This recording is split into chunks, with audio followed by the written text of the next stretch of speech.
Hey everybody, welcome to the Cloaks of Mindhelm 5e D&D stream from Penny Dragon Games. I'm your DM, Ben, and yeah, I'm making this all up as I go along.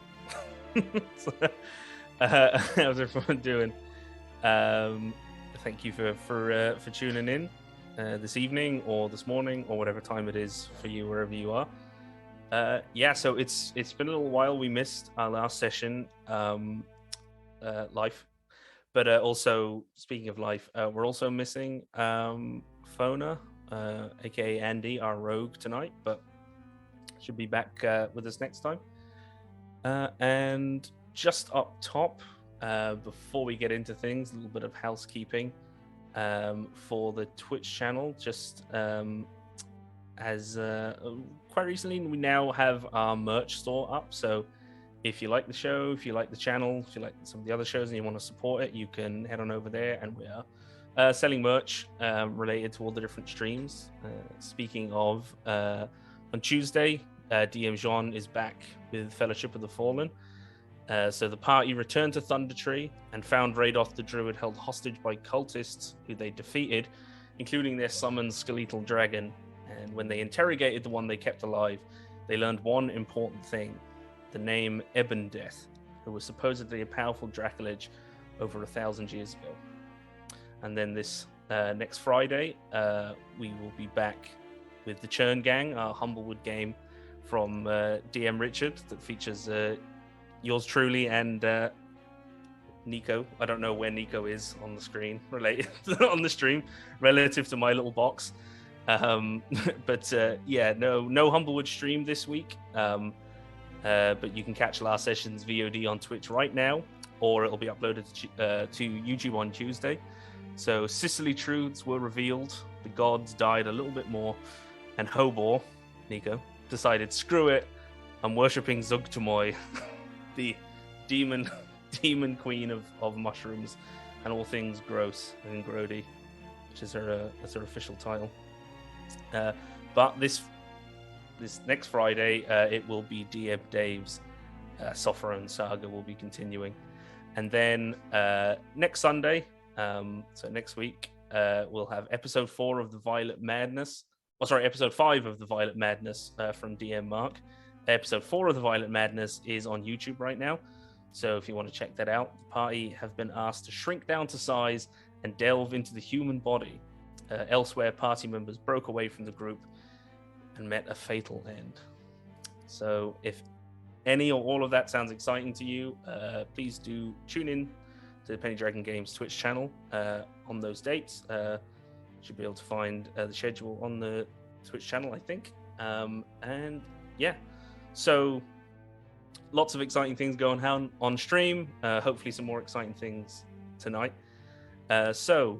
Without any further ado, I said I'm Ben, DM, and I think we'll just go around and introduce ourselves to people at home. Oh, sorry, my camera went off. Sorry about that, Christian.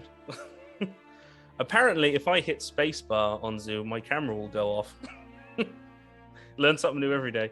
So, so everyone will go around, and I'm going to start with who is up first on my Zoom.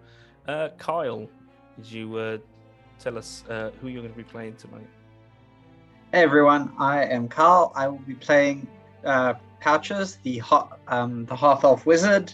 He is a hedge wizard, so not much of the formal learnings from the books, but plenty of like mad tinkering in a sewer in the middle of the night kind of vibes. Sure. That's Pouches. He's a little bit over enthusiastic about magic in a city that is very unenthusiastic about magic. So yeah, unenthusiastic is a nice way to put it. A nice way to say it's illegal to practice without a license.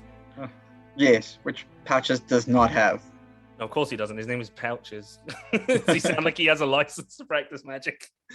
No. Are you the Dr. Nick Riviera of magic? Apparently. Mindhelm? Yeah. Apparently. Fireball, everybody. And chat has already given their first bless of the night, so Doral has gained a bless. Oh, Yeah, thank you. Boyd laughed heartily at my fireball everybody joke. So yeah, he deserves that bless. That is another thing. It should pop up in the chat. There's lots of ways to interact with the stream. So if you show your support, you can either screw things up for me or the players. We're giving them little bonuses. Wait a minute, I didn't sign up to this. Yeah. Speaking of Boyd, Boyd, why don't you tell us who you're going to be playing? Sure. What's up, folks? I'm Boyd, and I'll be playing Durrell Stonehelm. So he's a young, naive dwarf who gets uncontrollably agitated when he crawls through dungeons. He's a pugilist, which is a homebrew class by Benjamin Hoffman. It's available on the DM's Guild. It's fantastic. I recommend picking it up. It's sort of a strength-based monk, focused more on boxing than martial arts. Let's see. As for Durrell, he loves tales of old adventurers and is obsessed with them like a nerdy teen loves Spider-Man. He likes to throw hands. He swears a lot in a particularly dwarven fashion. Yeah. If you want a boxing dwarf, Durrell's your man. You've tuned in. And he had a bit of he got to show his fisticuff skills in the last session, actually, when he took on the half ogre known as Tank in the arena that is actually on the map. I think I meant to. We're on the map. You can see the little arena, and obviously you can see there's some baddies up there. So I will never forget that. That was a 1 in 6,000 chance. It was like 1 in 6,000. He rolled a natural run. I rolled 2 natural 20s in a row. Yeah, it's and 1 in 6,000, right? Oh yeah. It was just like it was a 1-2. It was like hitting the royal flush if you're a poker player. It was just like a 1-2 punch. It was such an epic moment. The dwarf came in as this big ogre, and he just took him down in like 2 slaps. And crazy. Now, we are. Oh no, sorry, don't mind me. I'm just talking to myself like an absolute lunatic. Last, but certainly not least. What's new? Yeah, exactly. You're all here, right? This isn't in my head. This is this is actually happening. So don't ask me. I'm all over the place. You're really sitting in a padded room somewhere, talking to like scribbles on a wall. Yeah. It's not a bad way to pass the time, Play D&D in your head. But last, but certainly not least, Nico. Who are you playing? All right, I'm Nico. I'm playing Patri. He is an elf alchemist artificer who has been disgraced from his guild for conducting a few too many experiments gone wrong. Experiments that he's not supposed to be doing, but that his super elite clients or clientele really, really appreciate that he does, because no one quite spices up their brews like Patri. But he's now serving his time and atoning for his big mistakes, going against the guild's strict rules to Breaking Bad. Yeah, to kind of, work his way back up into their good graces. But he's a very, very clever guy, and I think he's looking at this as perhaps an opportunity to expand his skills even further. Of course. Well, as Nico said, actually Patri is technically an elf, but one of his experiments gone wrong has sort of shrunken him and shriveled him, and he is somewhat mutated. He is Nico described it best. I think the perfect summation of Patri is Legolas meets creature from Harry Potter. Yeah. He was once a very pretty boy. Very tall, handsome. Parents were well-to-do, affluent family, and just too many acid splash experiments over the lifetime. And he's just this kind of little shrunken thing. But he's super charismatic. You'd never really know. Yeah. And then we also have, although Fona can't join us, I will run Andy, the party's human rogue, who got in with the wrong crowd and similarly kind of on work release or community service, whatever you want to call it.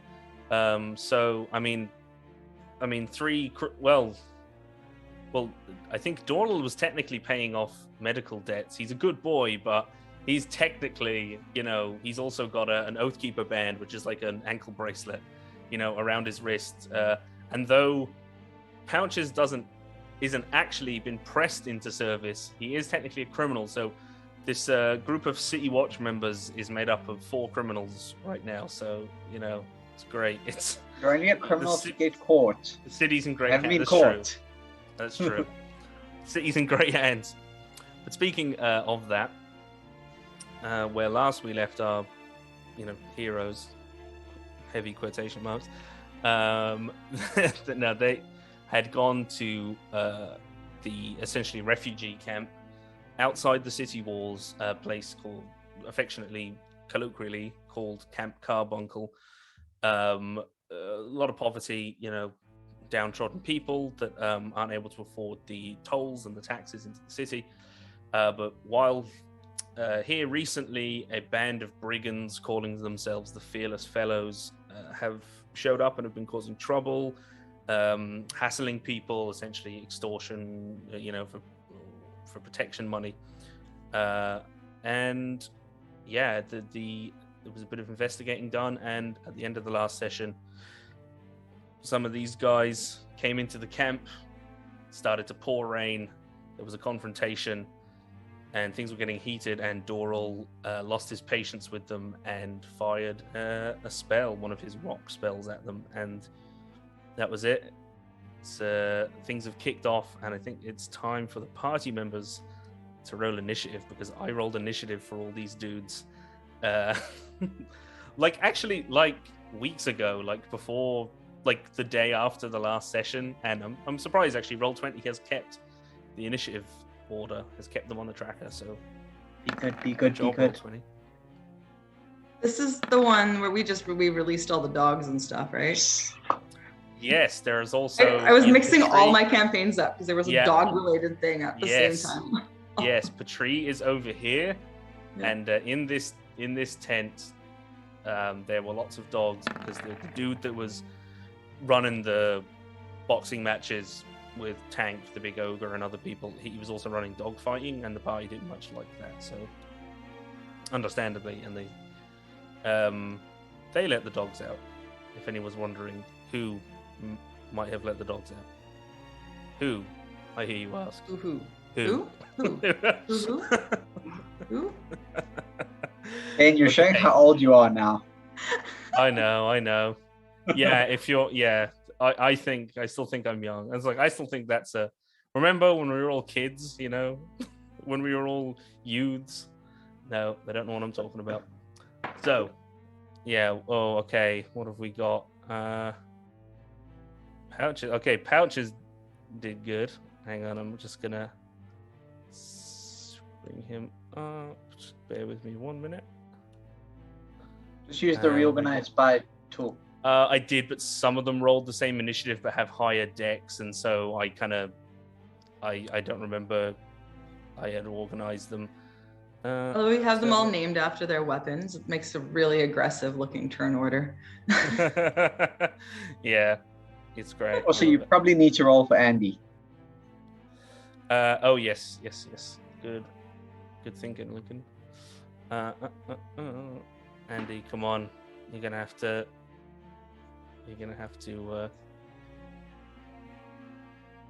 Where is? Sorry, just gotta get a sheet. Forgot to get a sheet.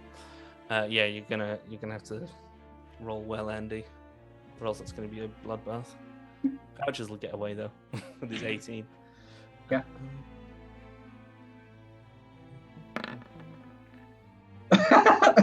Okay. It's not the worst, but no, and Andy's pretty quick, so she's gonna be. I think someone else has 13, so.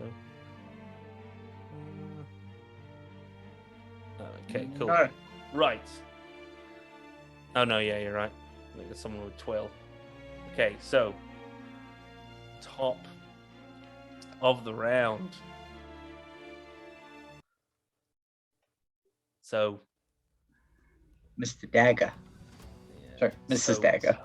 Doral, because fires his rock blast forward, and it just misses and lands at the leader's feet, or the leader, leader of this patrol. He's not the absolute leader. They say apparently he's just kind of one of the lieutenants or the captains. A guy they call Griff with this spiky mask. It lands at his feet, and you can see he's pulling from his sheath this serrated longsword, just this like saw-toothed blade. He looks back at his companions, the brigands, and gives a whistle that I can't do. And first up, this is Dagger, as he said. Now, ooh, let me just. Okay, this is Dagger. He's going to move 5, 10.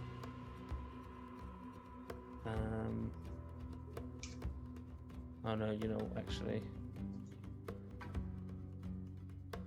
She 5, 10, 15, 20.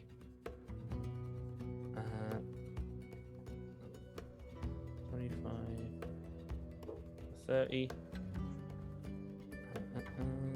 35. She squeezes in here and she disappears.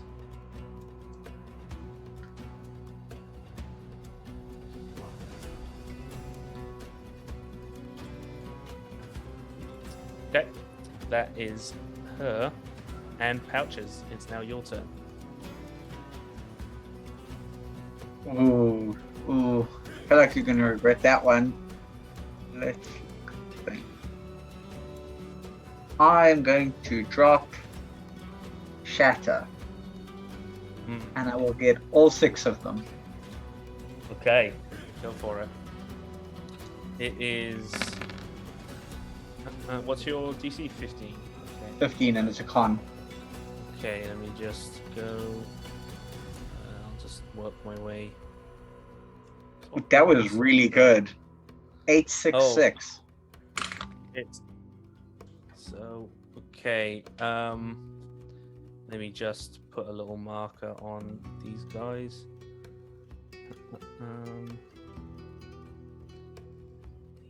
So Griff, the leader, has passed.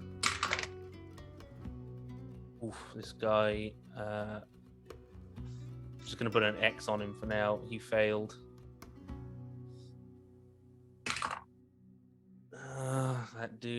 This dude failed.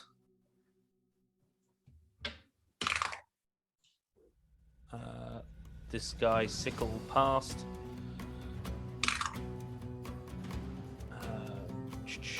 Check 9 plus. No, this guy failed. And last guy with the glaive is also failed. So, okay, 20. So max damage for these 4 dudes.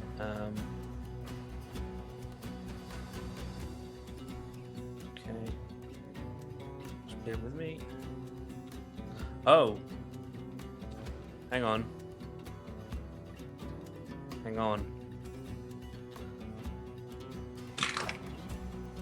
No, excuse me.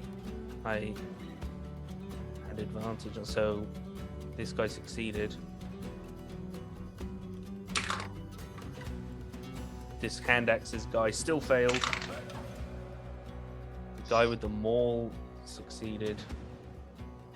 The guy with the glaive. What's his bonus? No, he still failed. So it's half damage for most of them. They actually had advantage on that save. So, out of interest, what did they get advantage from? Magic or just con? You don't know. I mean, I could tell you if you want. It's something. It's something in the stat block. But okay. I was just like, if they've got like, what's it? Magic resistance. No. What are they called? Oh yeah. No. You're not sure. they seem very kind of, even with the spell went off, they seem very kind of disciplined, or like not as shocked at magic being slung around as someone else. So full damage for these Glaive two and hand guys.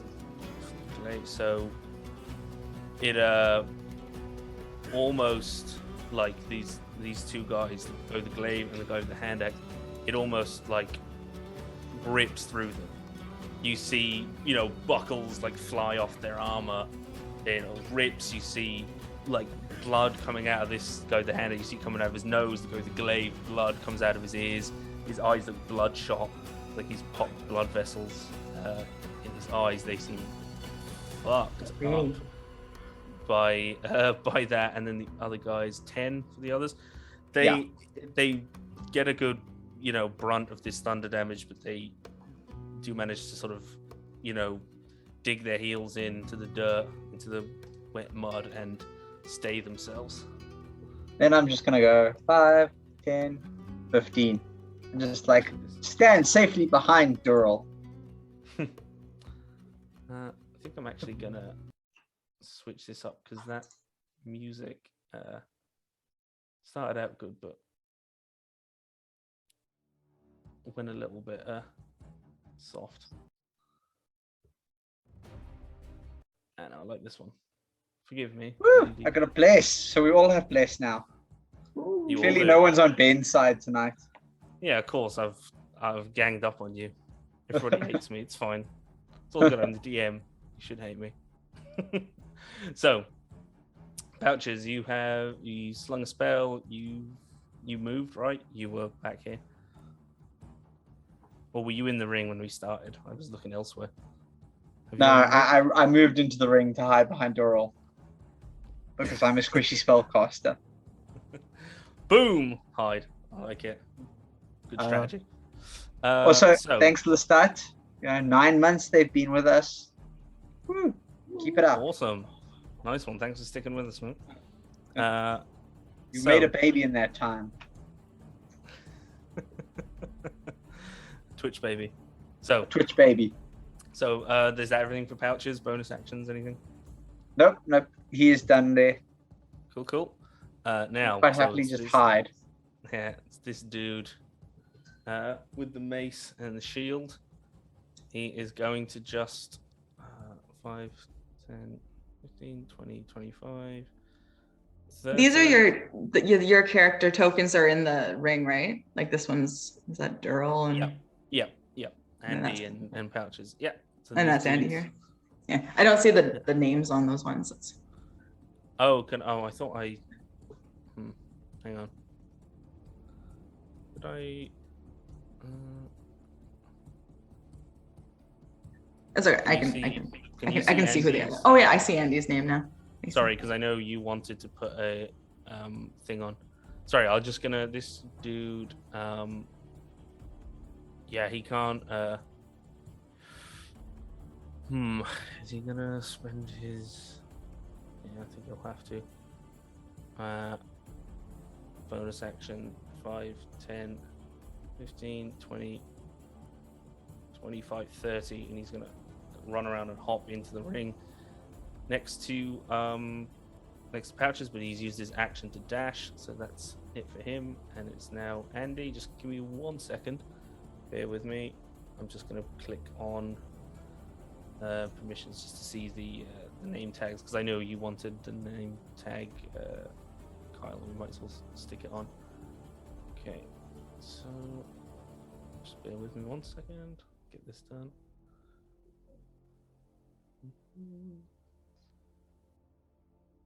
Right, and that's on Patry and Watson as well, who are okay. Just Patry now. Also, Solo says he's just waiting for the right moment to bless Ben. Excellent. So, Andy is, she will. Yeah, I think it's gonna.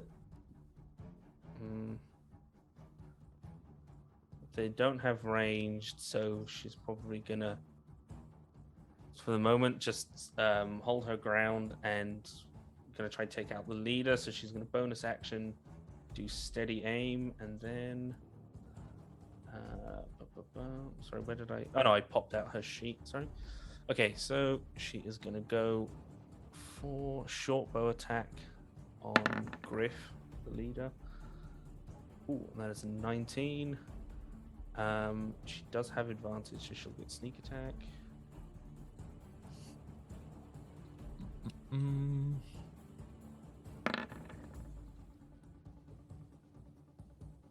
Nope, that was an attack. Why did it not do damage? I clicked on the dice. Okay, it's weird. Okay, I'll just roll. Okay, so what does this one do, sir? Click the word short bow in the chat. That should roll the attack damage. Yeah, I should have just clicked on short. I don't know because it. Yeah, I don't know why it didn't roll the damage as well when I rolled it initially. Oh, nice. So, okay, 7, and yeah, she got max damage on the sneak, max damage on one of the sneak dice. So 11, 17. That's great. So 18. Yep, this goes. You said 17. That's not correcting you. Oh, sorry. I literally meant 18. So, Andy, drawing. Remember, kids, you don't need math to play D&D. Nope. Drawing back her bow. She lets an arrow loose, and it catches right in a gap in this guy's armor and slams in, scrapes off his clavicle, his collarbone, and he like he grits his teeth, and you can see him gripping his sword, and it just thunks and punctures right into his chest. Andy has used her bonus action. She doesn't have movement. And So what you're saying is Andy penetrated. She did. She gave him some wood. Yeah. Which one did Andy hit? Was it the mace shield behind us? No, the Griff. main dude. Griff, the main dude. Cheers. So I got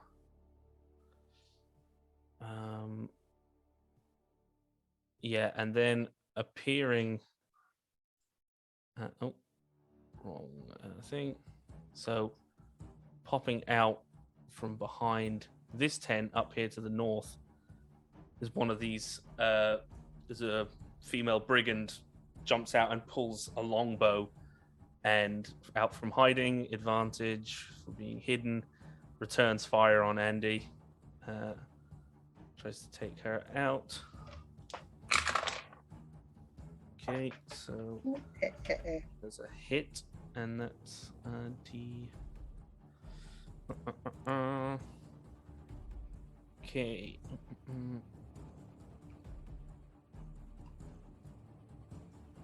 So Ben, you have your first bless. Ooh, excellent. Thank you very much, chat. So, where is this? Where did I put the damage? Okay, there it is. Don't mind me, folks. So, 1d8. Oh, max damage. So Andy takes. What's the bonus? Plus 8. Okay, 11 damage to Andy as this arrow just slams and catches her between the ribs. Andy's down to 20 HP, and this one goes. Okay. The person that shot, did they become visible for a moment for us? Yeah, they came out from. Yeah, was it somewhere there? Oh no, here. Okay, they're cool. up top here. Sorry, Cool. I should have. I'm gonna zoom out for myself actually a little bit.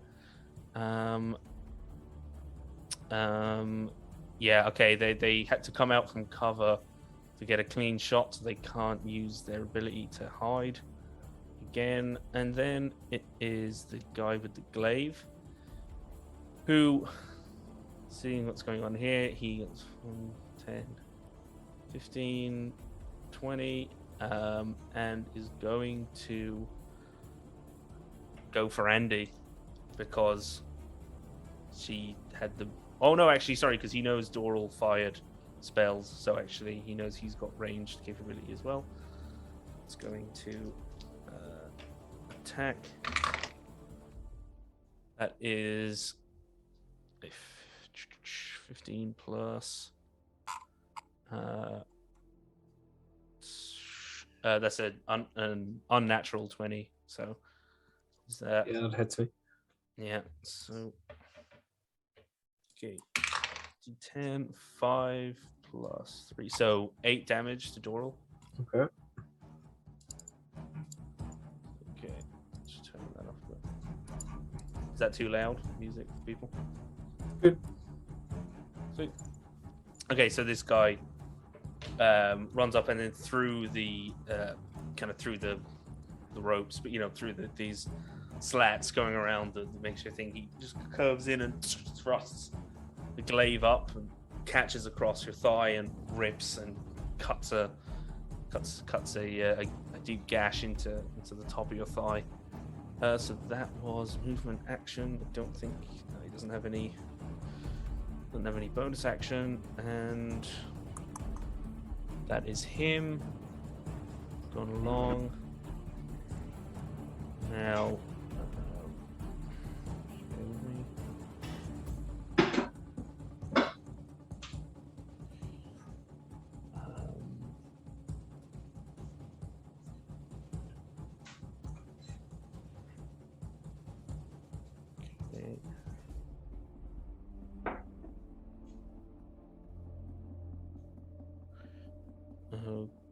Okay.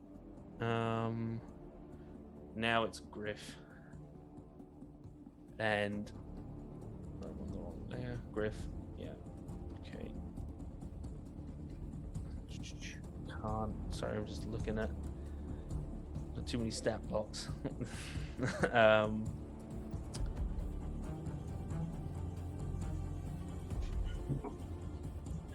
Yeah, he doesn't move.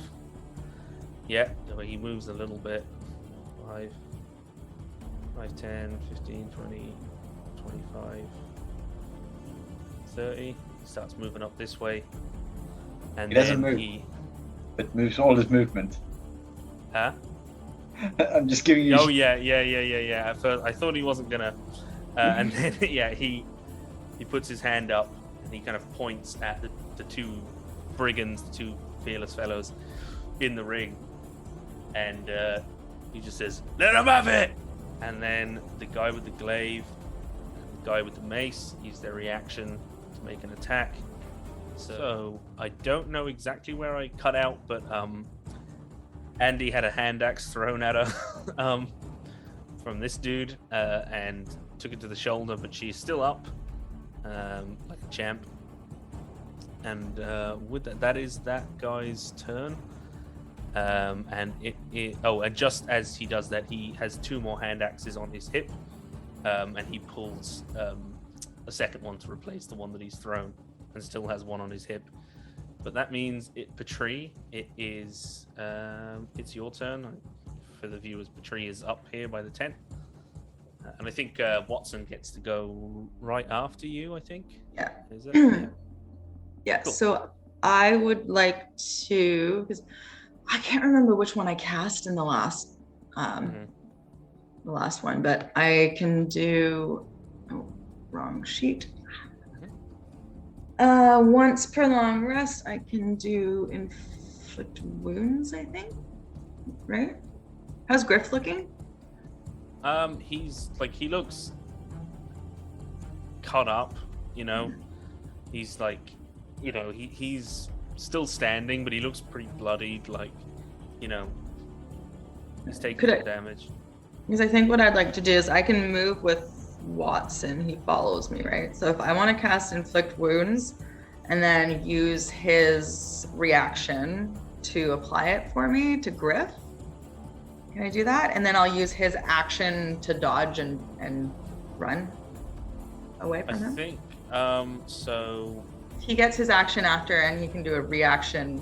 His reaction is what can apply my action. Yeah. So did we? Is that how it works? Did we figure out the last time? So you have to. So cast you have the to spell hold your before- action, Yeah. She has to hold her reaction, burn her reaction to give Watson his reaction, and then Watson can run away during his turn.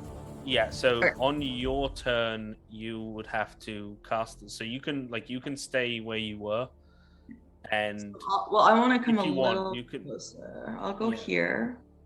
Mm-hmm. So Uh, you can, so yeah, and you I'll- can move, and then you basically use your action to okay. like to cast cast and it. hold inflict wounds, and then Watson has his turn right after yours, and so you can move him up next to Griff, and then use both of your reactions to let the spell. You use your reaction to let the spell go, and he uses his reaction to deliver it. Okay, so that's Yeah. what I'll do, and then for his action, I'll dodge out of the way. So he touches with his little graceful little wing. He's a little acid vial, right, with wings. So he's gonna go and just brush him casually across the face and inflict wound. Kind of like So what was that as 17?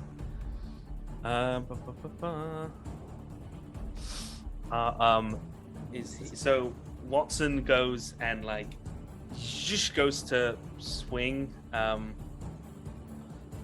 with his his little brush off against him, and he's like about to like brush off his neck, but Griff brings up a shield and like bats away, and the wing just slides off the shield, and you can see it like start to corrode the shield. But his AC is unfortunately higher than 17. Can I apply a thing? Oh, Is this something I could use bless for, or no? Yeah. Did we decide? Do we know? Because I know it was blesses. Christian, do you know? Are we allowed to use chats like D4 bless retroactively, or do you have to decide to use it before you do something? I'm happy with using it to I think turn. it's up to you. Sure. Let's rule for this game anyway. Let's rule it. If you want to, you can burn it and try and turn a success into a failure. So you just roll a D4. You mean a failure into a success? Or my brain is a slow place. That's 3, so 20. Yeah. So that is enough. So if you roll damage 3d10. for inflict wounds, 3d10. Can I click on it, or Yeah. is that how it works? Okay, cool. So Click on the word inflict wounds. Should then. Oh yeah. Oh, for 22 necrotic. Oh, that is a big boy. Fuck. You Griff. Sup, Griff? Looking a little melty. 5, 11, 16. That's a good 6 points over average. Feel very happy with that. Yeah. Nice one. Watson's doing his job. Job, little Watson. Watson it's like he kind of hits the thing, but then he just skids around and brushes like his ear, and you suddenly see like spreading from his ear, his whole face starts to like necrotize. You can hear him. He starts screaming. There's like smoke coming from behind his mask, like you can see his flesh starts rotting, and then he's screaming. You see some white sort of jellyish liquid, which you can only assume is his eye, run down his cheek, and he clutches. He's like with the shield in hand. He clutches his shield. He is miraculously still standing on his feet, but he is screaming and white knuckle grip on his sword, and you can hear him gurgling. But he is he is fucked. Yeah, but he's still standing, and you're pretty sure his entire head is like melting under there. So, are you? So, I probably should have waited to determine Watson's action to see what the result of that was. Am I stuck in using the dodge because that's what I said I would do, or could I still use his action to do one final little blow? You can. If you want to. use his action. Because he's got like a really small little attack, I'm pretty sure. If it looks like he's really, really hurting, that's definitely his little pew pew is a ranged thing, so when he's right up next to Griff, he'll have disadvantage. Yeah, that's fair enough. If he's... Okay. How do I just roll it twice? Yes. Yeah, you can, or I don't know if the sheet is set up with the... It already did the thing, so... Oh yeah, it might be clicked on to always do it or something. So yeah, it does. It goes wide. It's like as he goes to aim, but like Griff is just like thrashing about. So he just unexpectedly like turns, and his little kind of wing, kind of blast thing that he does, narrowly misses. I think this is Griff. Nico, you might just want to check that he's set up properly, because it's literally just giving you the D20. Yeah, I was gonna say he should have my modifiers, shouldn't he? Oh yeah. So would it be 7 plus? How do I just cast like a straight attack roll or whatever from my character sheet? How does that work? Yeah, I don't know why he doesn't, because... Yeah, so I'll check how that works, because it is the stat block for the homunculus servant at that level. So I don't know. I suppose... Hang on, I know what I'll do. Okay, so what is... It would be... What is it? Your proficient... It's basically your spell attack bonus, I assume. Yeah. So what's Patrice's intelligence mod or their spell attack? It would be the same as inflict wounds, so it's 7. Which is plus 7. Okay. So yeah, I think I can manually put that in, plus 7. So I'm just gonna test if I've done that right. Yeah, okay, I think it did escape. So unfortunately that one, wasn't a miss, but it should be set up right for the next time that it will automatically do the plus 7. So was that a fail, or should I roll it with the modifiers now? Or did you just roll? I see. Well, it was what it would have been. Actually, well, if you want, you can click it again, because the first time. That's okay. I'll take your roll. That's fine. Can't win them all. Okay. Yeah. So. But he is fucked, and you can. So. As this guy is quite far away, actually, is gonna 5, 10, 15, 20, 25, 30. And then uses action to dash 5, 10, 15, 20, 25, 30, and then use his bonus action to dash 10, 15, 20, 25, 30, and get to here. So that was his turn. Doral, you're up.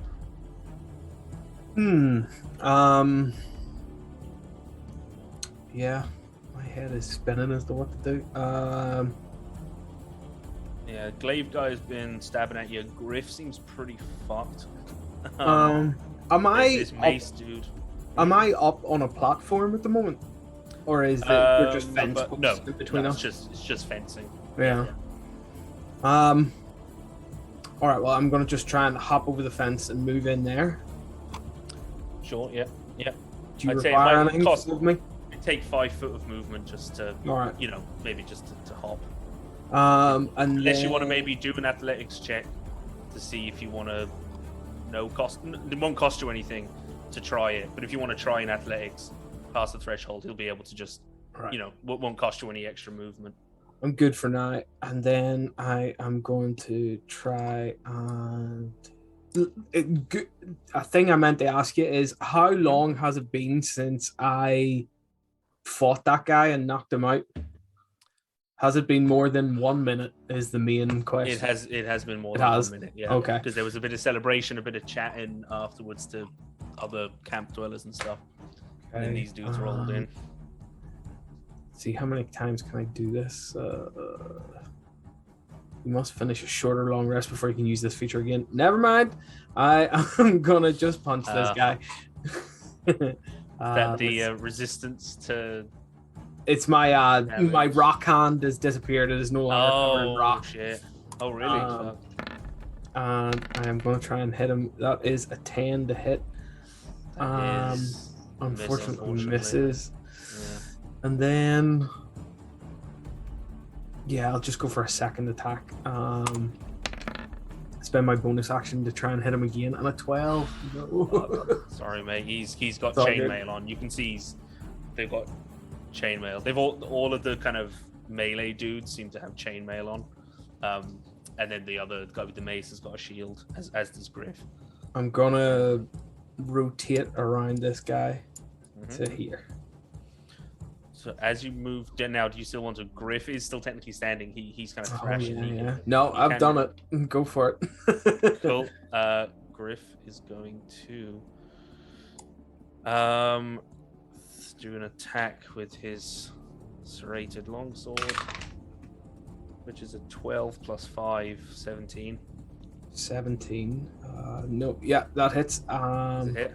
Yeah. Okay, so one-handed, but I made it so the serrated longsword against the target that is wearing no armor, it deals an extra die of damage. So because it just cuts right into your flesh. 6 plus 1. So 7 on the dice plus 3. 10 slashing damage. 10 slashing damage. As he thrashes, and it's like it catches you, and he doesn't even do anything. You just, because you were already sprinting away, like you're already strafing. So you move, and you basically drag yourself along this like a bread knife. It just rips into your side, and you feel it cut into the the layer of fat around your muscle, and then into your muscle. And I'm gonna let out a scream and then grit my teeth and spend my reaction to do bloodied but unbowed, and I get some grit points back, and I get some temporary hit points. Nice one. And that's my turn. List. Now it is Maul's turn. He's just been standing back there. 5, 10, 15, 20. Is he going to activate his other lightsaber? Is the whole cinema going to go? Yeah. Doral was right in front of him. He's a big dude. You can see he's got this band of big dudes. He's just a big crude looking hammer. So he just rushes up and goes for a swing. Just is a 19 plus 5. That hits. And that is 12 bludgeoning damage. Okay. Right across Doral's jaw, and it's just this hits like what you assumed Tank's fist would have if he hit you. So it just cracks across. You feel your cheekbone splinter. It's just like a crack in your cheekbone as this thing comes flying across your face. Doral has one eye closed and is sort of swaying. Yeah. So, where am I?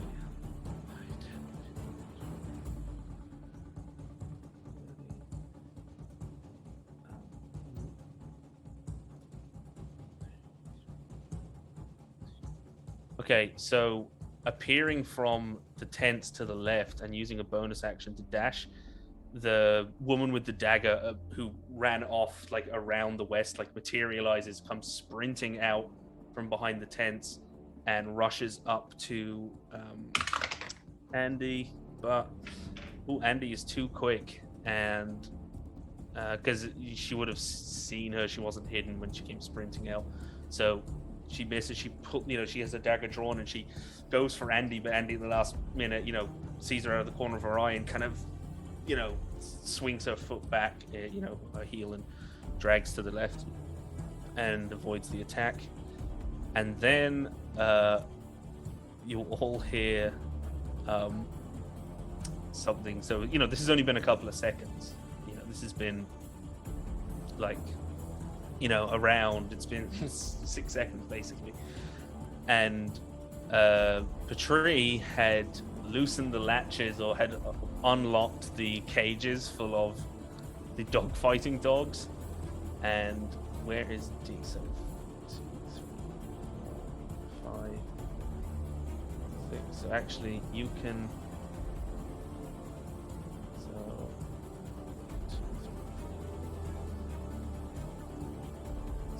actually, you can see just like at the entrance, and I need to actually get the stat block because I meant to make a note of that. I just need to get the Mastiff stat block. We're gonna give them the D, since that's all that Ben has decided to name it. Yes, D it the is. dog. Yeah, I was like, it's D. It's dog D. Yeah. So it's just gonna. That was its movement, and it's just gonna use its action to kind of 5. Okay, I'm just gonna pick like a random direction.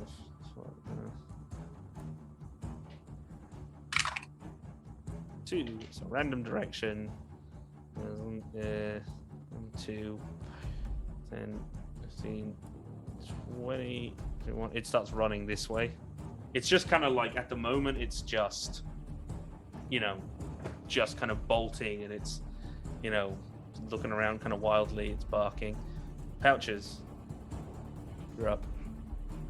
I'm gonna start my turn by shouting, "Dural, you fucking idiot! You're in my line of fire!" And then I'm gonna take a step back, like an idiot. Yeah. 15. Shield. Yeah. So yeah, it's like your Pouches is running, and it's this guy is, and it's about to get you can feel it.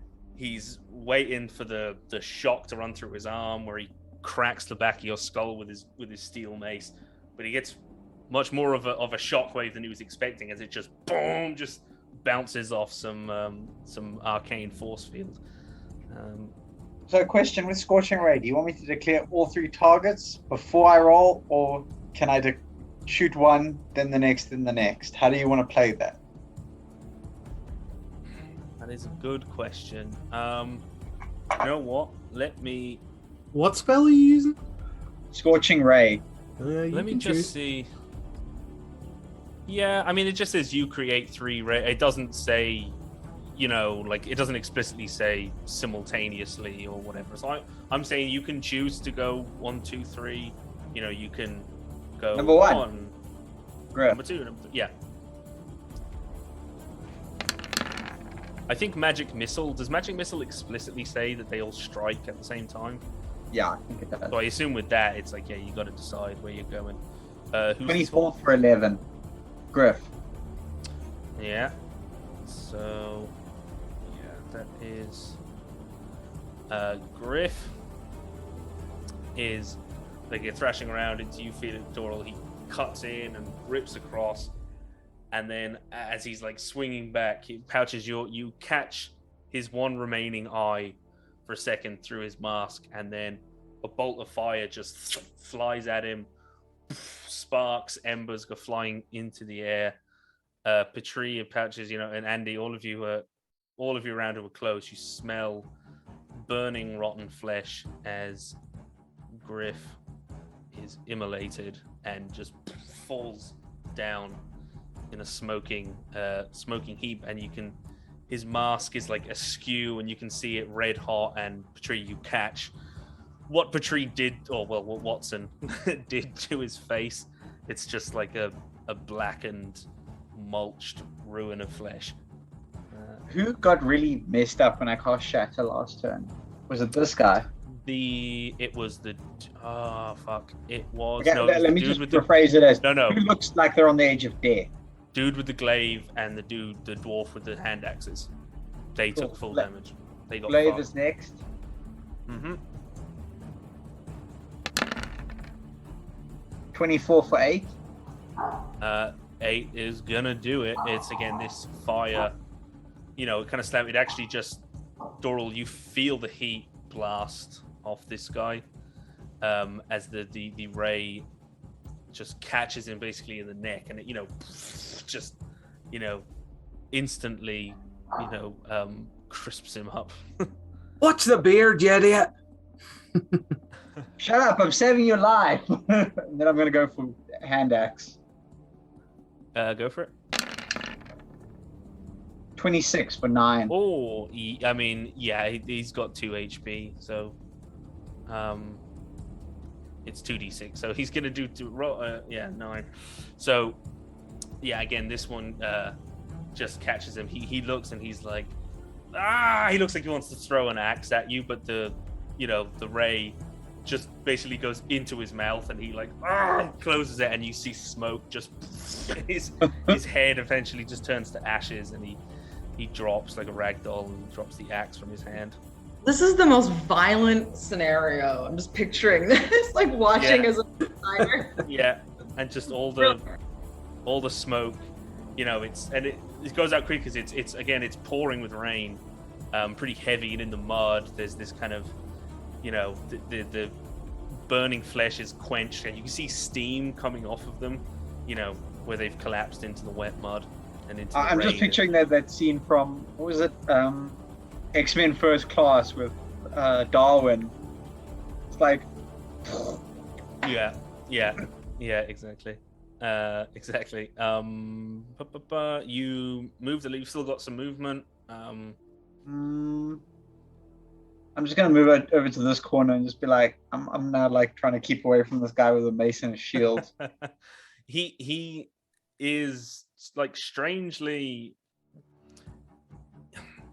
He's not like he's obviously like a bit disturbed, but yeah, they're still fighting on. They're not breaking rank, because their captain went down, or because several of their fellow brigands got immolated. They're a lot more kind of military than just bandits. So he does run up and he goes for a swing. That's going to be 21. No, that doesn't hit. I'm just a squishy motherfucking wizard. Well, I was like no, you don't have mage armor on, do you? So even with shield, okay. So even with mage armor, that would still hit me, I think. Yeah, because no, you'd have 16, wouldn't you? 13 plus. Do you have +3 dex, or no? You don't. Yeah, which would get me to 21, which would still hit me. Oh, yeah. Sorry, I met it. Yeah. So, I can't. no, I don't even know mage armor. I can't maths today, people. It's a bad one. So that's you got away lightly enough. 5 damage, because if you kind of put your arm up, and it's like, oh shit, shield's not gonna do it. Yeah, and then it just cracks into your forearm, and you feel slight splinter of bone as this mace just, and it hits your funny bone as well, and you just feel it kind of like running up your arm. So another one of these.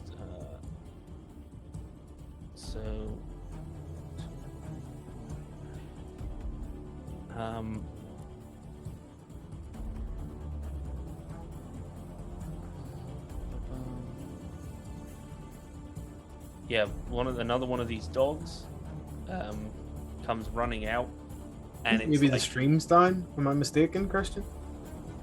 Is it? Seems to be buffering and repeating something over and over again.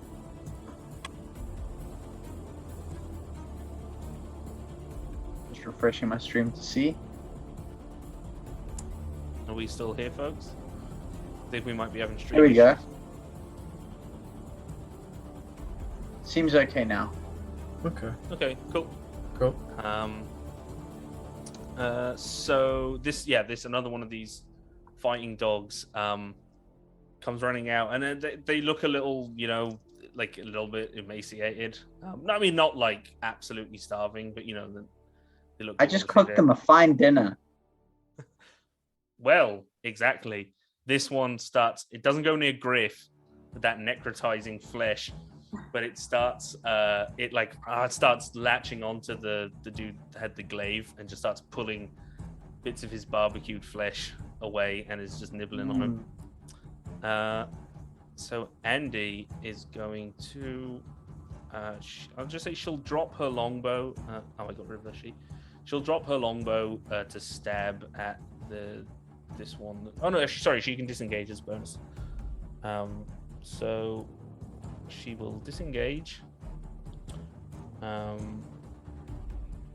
Probably go for where she can get sneak attacked, either near Doral or by me. 5. She'll go over here, move, and then yeah, she's gonna actually, because Doral is looking a bit rough. It's actually gonna shoot at the guy with the maul. Maybe she'll get sneak 9 plus. Oh no, actually, I'll just do it from her sheet. Actually, sorry. Instead of me rolling. So sheet gonna come up. Okay, sorry, her character sheet won't display for me for some reason. I don't know if it was just being really laggy. Okay, she's got +4 dex anyway, so it'll be +6. I rolled 9, +6 is 15 to hit, so it misses the guy with the maul. It pulls and it goes wide. And again, Doral, it's like swoosh. Whoa! Yeah, it's like again. Fucking watch the beard, watch the face. And then can I see now? That was Andy, and it is now one with the longbow, and they are gonna go 5, 10, 15, 20, 25. Actually, they'll go. Yeah, they are going to take a shot at Andy, though Andy will have.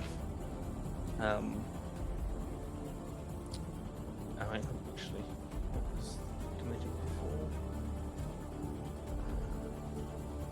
I have to do it after. So, 8 plus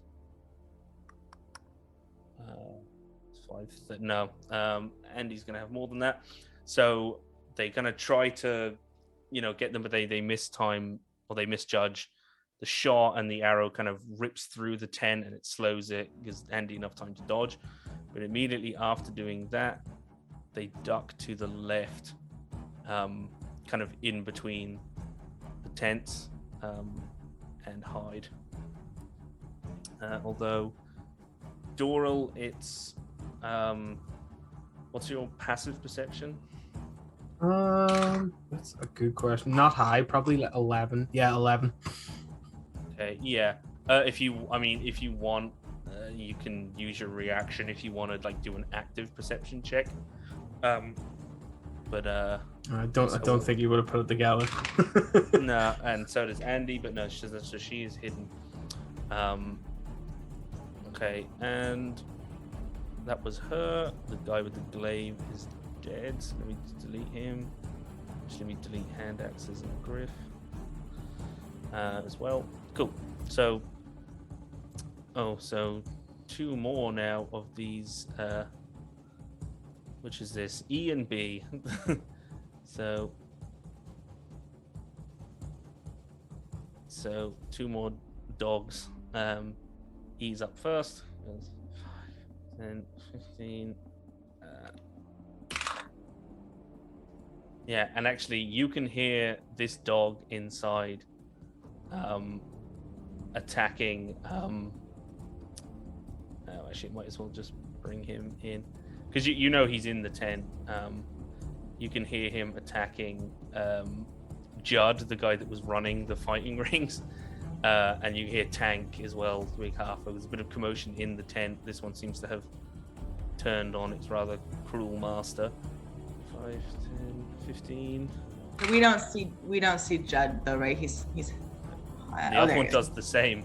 So they actually, but he's in there. I just didn't want it to be distracting. One of them, I'd say, I would both hit actually. So 6. Okay, 2, 1.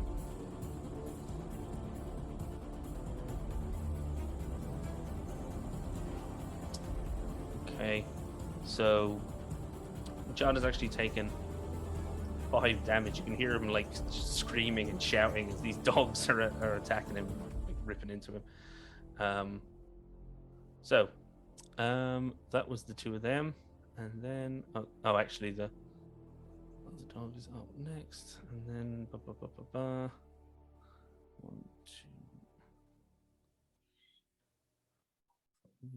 6. Now, okay, so at advantage.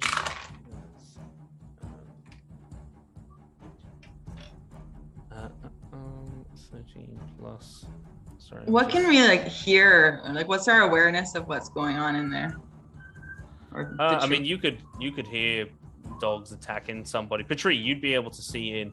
For some reason, Andy's sheet just won't open for me. So I'm not actually sure. She's got studded leather, I think. So her armor should be 16. So that would be a hit. So she takes. Sorry, that you see from here. This guy with the crossbow from hiding shoots at Andy, and she takes another 8. Let me just mark that off. But she's dead because I can't access the sheet. So she takes another 8 piercing damage. It slams right into her hip. She lets out a pained wince.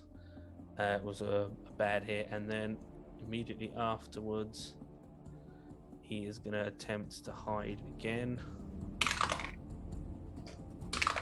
Is this the longbow guy again?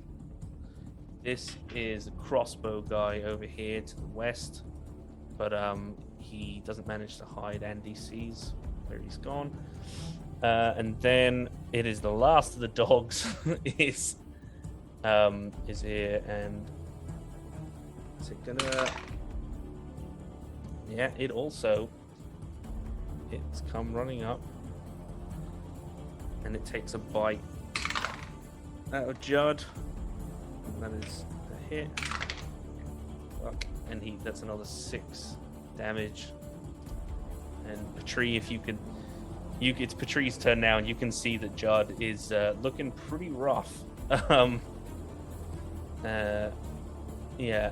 So the dogs are like tearing into him.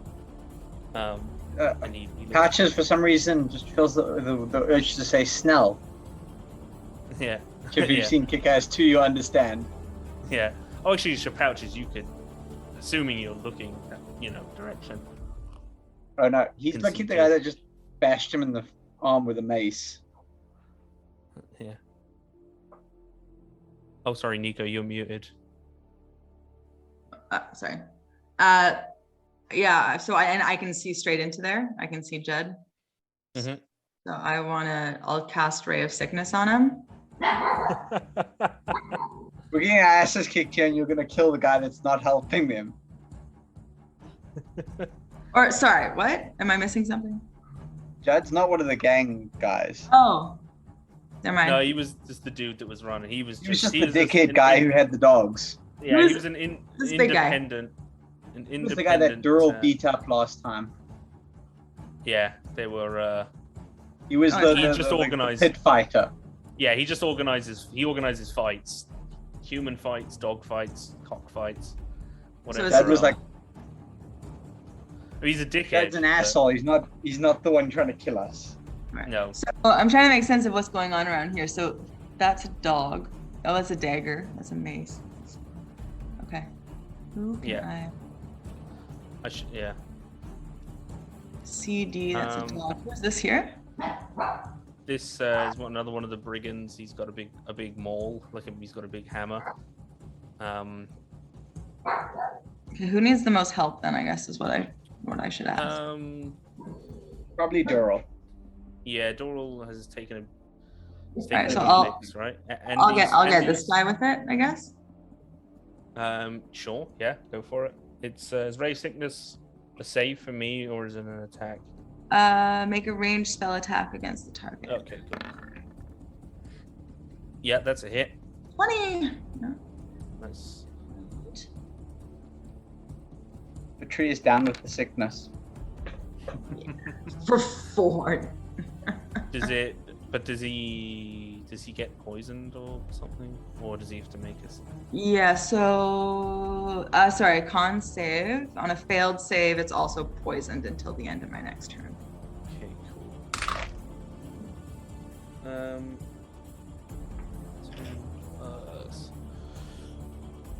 2+. Would Durrell get benefit if I go and flank the guy with him? No, I think we Don't know. at the beginning of the campaign I asked Decided if not to people use wanted flanking and decided Okay. not. The party decided not to go with it because so. But so he takes the poison damage, and you see he does get poisoned. You can see these spidery, veins in his neck. You see them turn this kind of greenish tinged black, when they kind of creep up almost like ivy. You could see them coming up his neck, and he's retching. He's been poisoned. And I'll move Watson next to him. Mm-hmm. And Watson will get him with his little. Oh wait, no, hang on, not next to him. Yeah. If you. No, I'll stay right. I don't know what I can't remember what the range on the little 30. Watson's Let's go. He'll hang out with me here in the puppies. So, Okay. of course.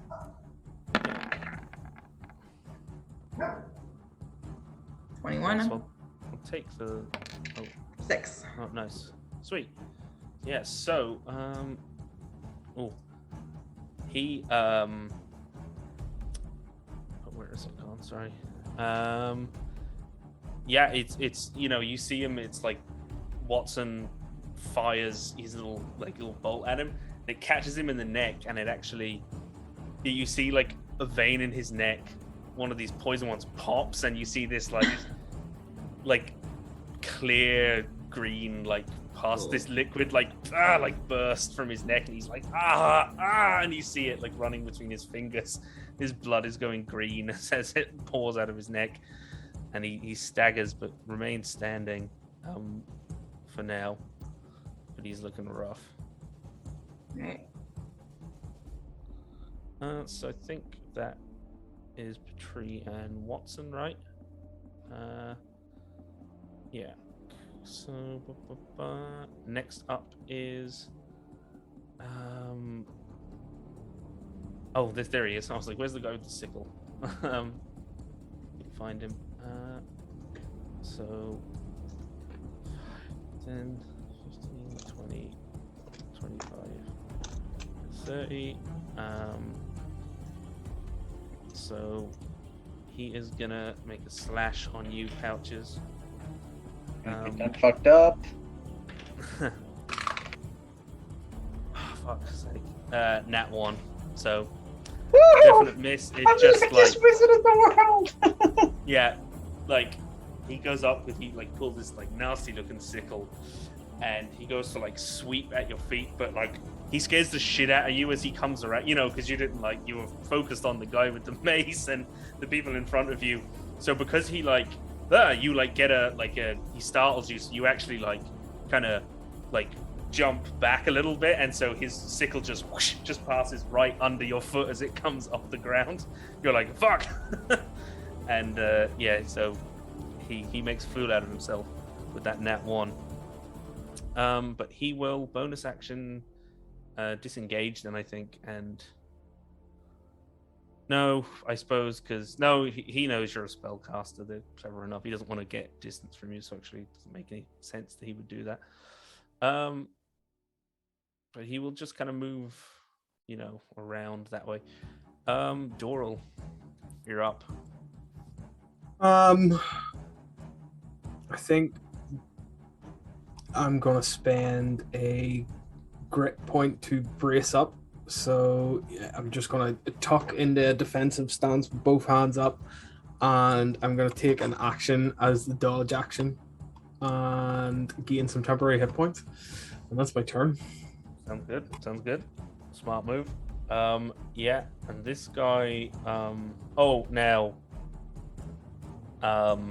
just because obviously there's a lot of stuff to track, you can do something else if you want, because Petrie has poisoned him, and you're experienced enough, because he'll have disadvantage on his attack rolls.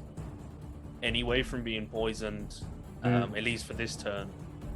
So you wouldn't necessarily need to dodge this turn. You Not risking it. No. That's how dire the HP situation is. Yeah.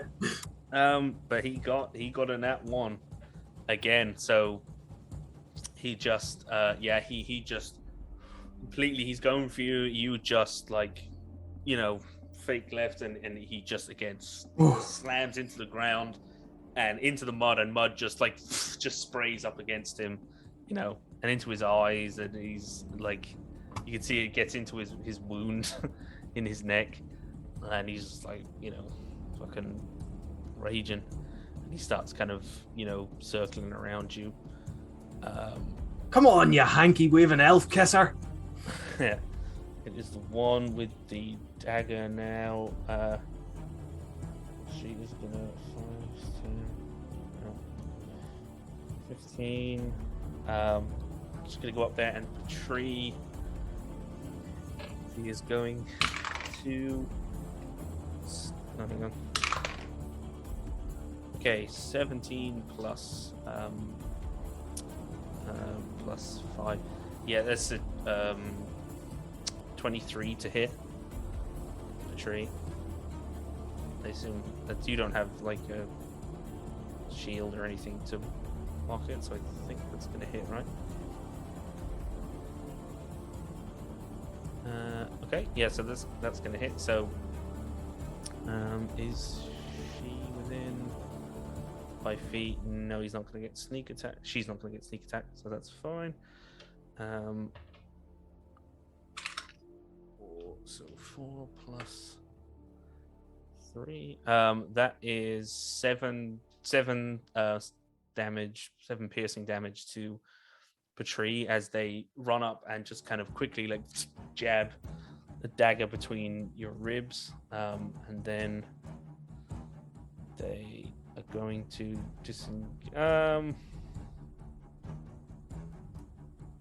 will they? No, they're going to stay up in the thick of it. And then this dog also starts kind of chowing down on guy with the glaive, this 1D, and Pouches, it's back to you.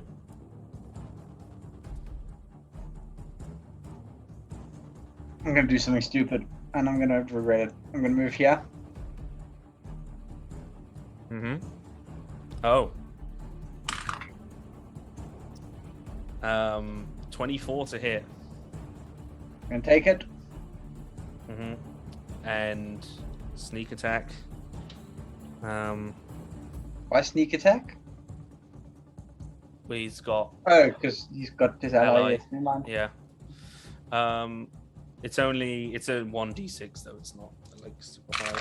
And, I'm a wizard. And I know, but there's low rolls, so 6 total. 6 piercing. It could have been a lot worse. 6 slashing damage as they just catch like your back, and it kind of like just next to your spine. There's it doesn't go too deep, but there is a long cut down your I'm back. moving out of the mace's range as well. Okay. That is, sorry, we went 11 plus 5.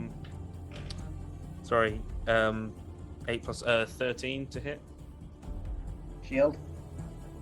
Okay, shield. Yeah, same thing. He thinks he's got you, and he's gonna crack your ribs in, but it just bounces off again, and he lets out like a frustrated sound.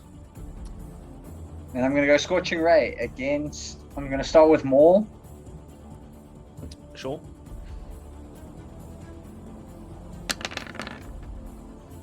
I'm going to add my D4 there. Oh, yeah. Oh, I've got a bless, don't I? 19. Oh, yeah, that's a hit. So 10-foot fire. yeah, it again, it just completely like it's you can see it like strikes, blasts up where the sickness was putrefying his flesh, and you can see it cauterizes the wound and it licks up his face, and he just kind of dies with a scream against smoke and steaming as the rain hits his lifeless body as it thuds into the wet mud. Second attack against Sickle. 13. Okay, was pathetic. Dodges but it goes pretty close to him. It's narrow. They dodge at the last minute. I'll catch him on the follow-up. Catch him on the follow-up, yeah. So 18 on the second one. Catch him on the flip side. Yeah, so Dodges the other one and I shoot him in the... Yeah, he's like dodges like haha, and then it's next time you aim for where he's gonna be, and it catches, and you see his cloak like it's on fire, and he rips it off, and it is burnt across his chest. He is still standing, but barely. Then I'm gonna move out to here. Oh fuck! No, he's very near death, and I just realized I fucked up. I had put a little snail symbol on him, like the dwarf, because I forgot I made him a halfling. So he's probably moved a square or two more than he would have been able to. So I'm just gonna try and balance the scales by taking those last 3 hit points he had. So it takes him down. Cool. Pouches, death dealer. Because no one else wants to kill anyone today. When you've got a Gatling gun of fire, it's easy. Pretty effective. That's Pouches. That's Pouches. Yeah, this dude 5'10", 15, 20. I mean, he's not gonna let you get away. Hang on.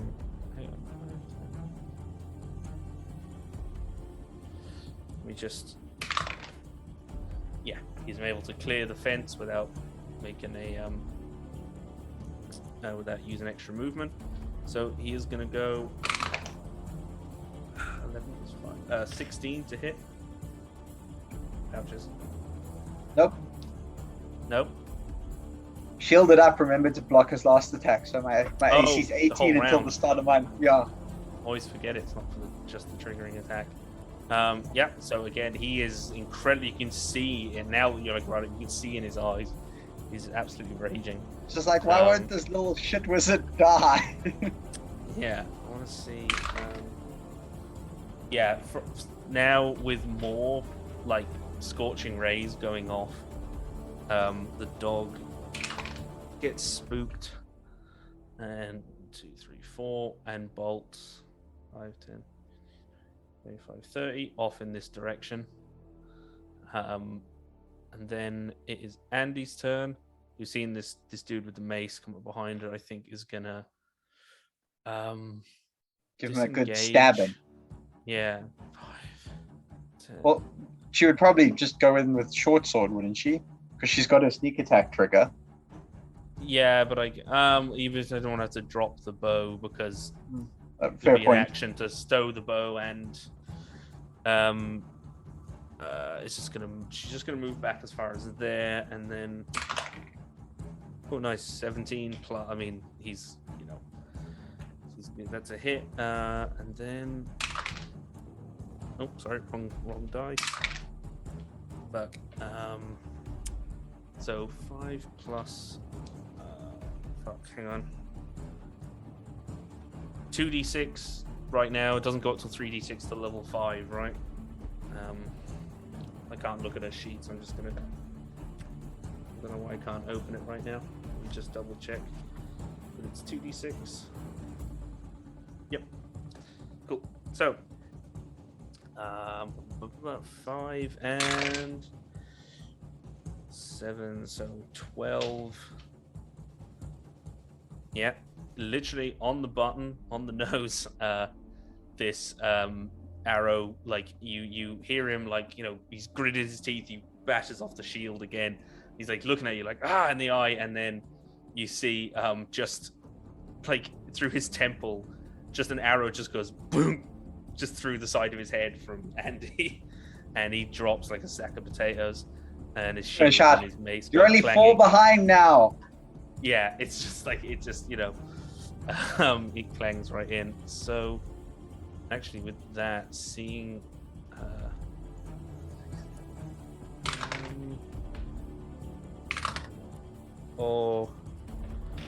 Oh,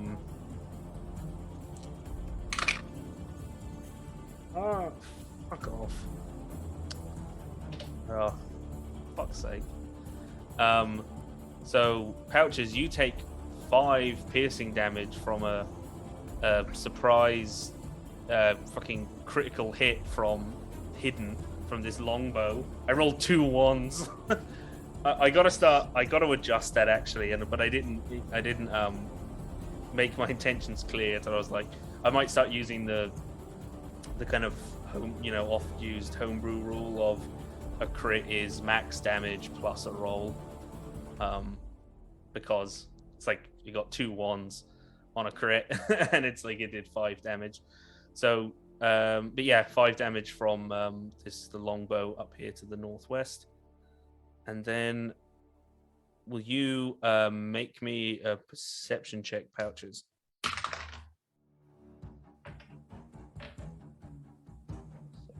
Just got to beat 7. 12. Yeah, she attempts to duck behind the tent, but she's there. You've got an arrow right into the ribs. So these dogs, yeah, that's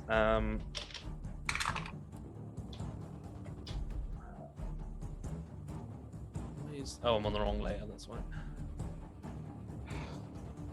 Okay, yeah, that is more. That is it for Judd.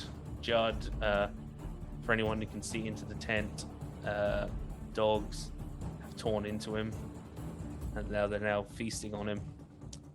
This dude with the crossbow here to the west, can't see any of you, and it's pretty much, yeah, everyone's down, so he is gonna go behind here, and no, actually no one can see him, so yep, he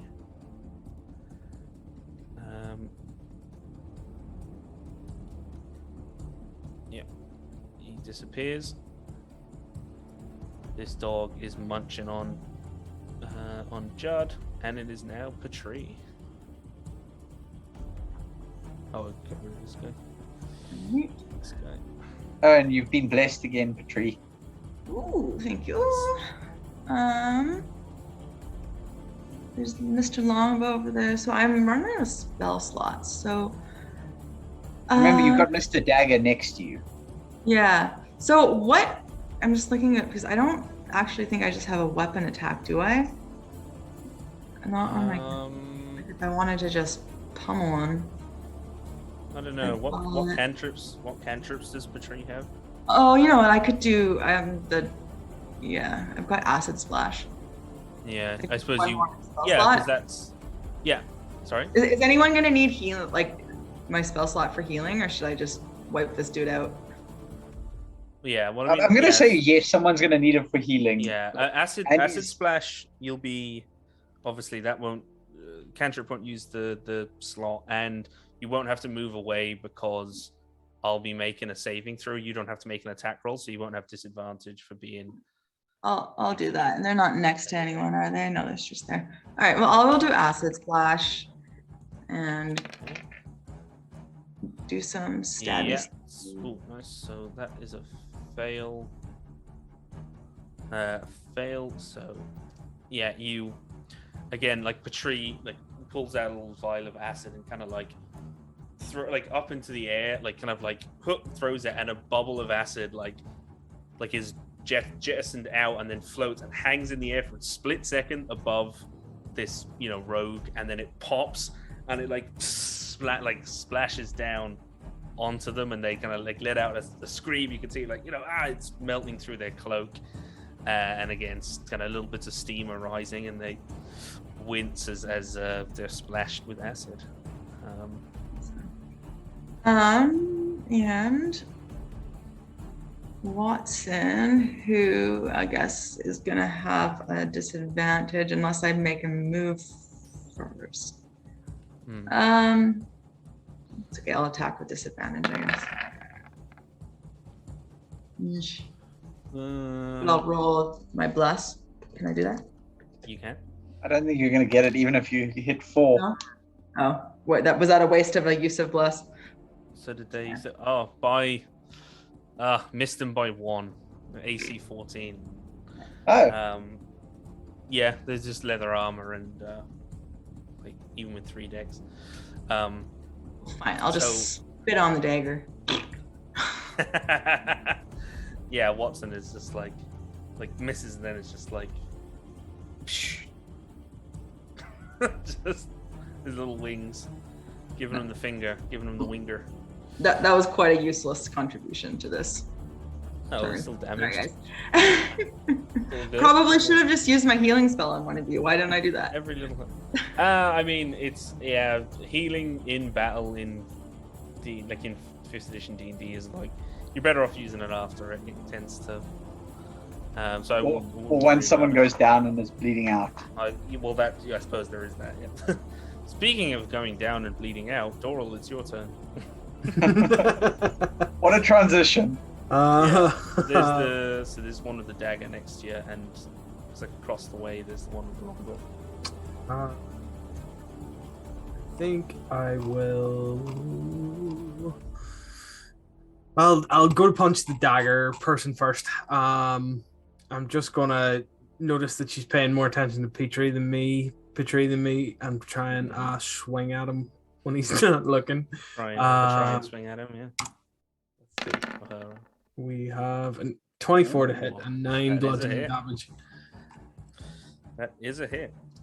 And then if he's still awake, I am going to give him the old 1-2. They are still up and about.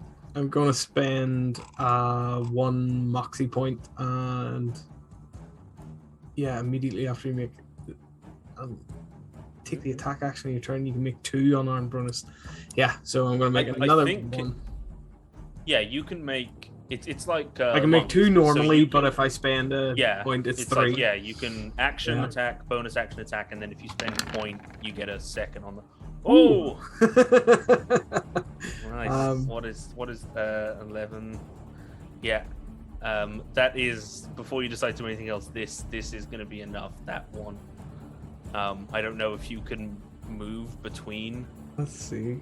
Making. Yeah. I can move. So, now that I see that guy sleeping on the floor, I'll try and head off to the longbow guy. So it's just the dagger is like they're splashing. You can actually see like they're about to pull away. You know, they would have disengaged on the next turn, but it's just where the acid is like melting down their face. You know, and then you punch them, and the structural integrity of their flesh and bones is much diminished by Petrie. So it's kind of gross. You like punch into them, and it's like some of their face sticks to your hand. Sort of flick it off as I run off. Watson's looking at Doral like little wings, like we got him. Luckily, it's exactly 25 feet, and I am gonna try and hit this guy with a running right hook. Let's see. Go for it.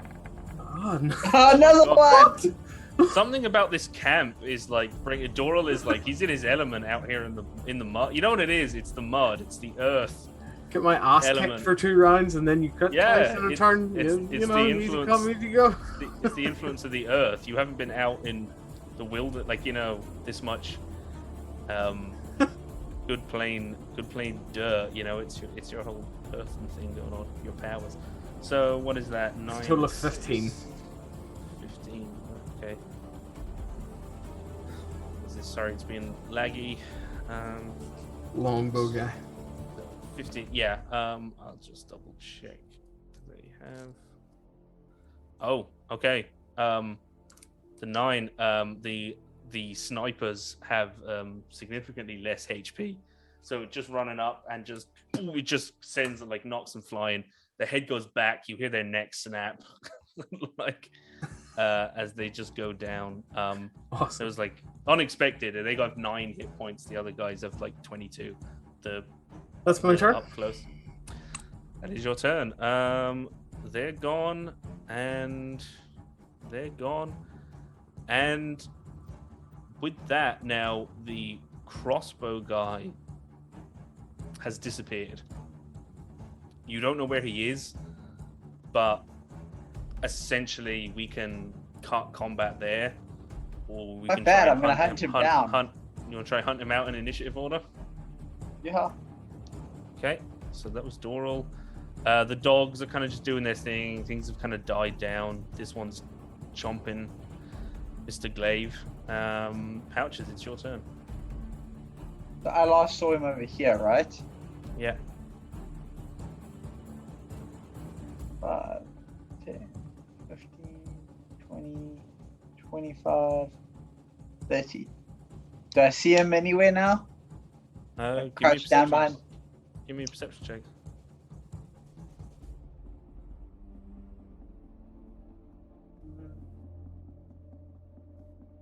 Be good. Give me some of Dural's luck. 14.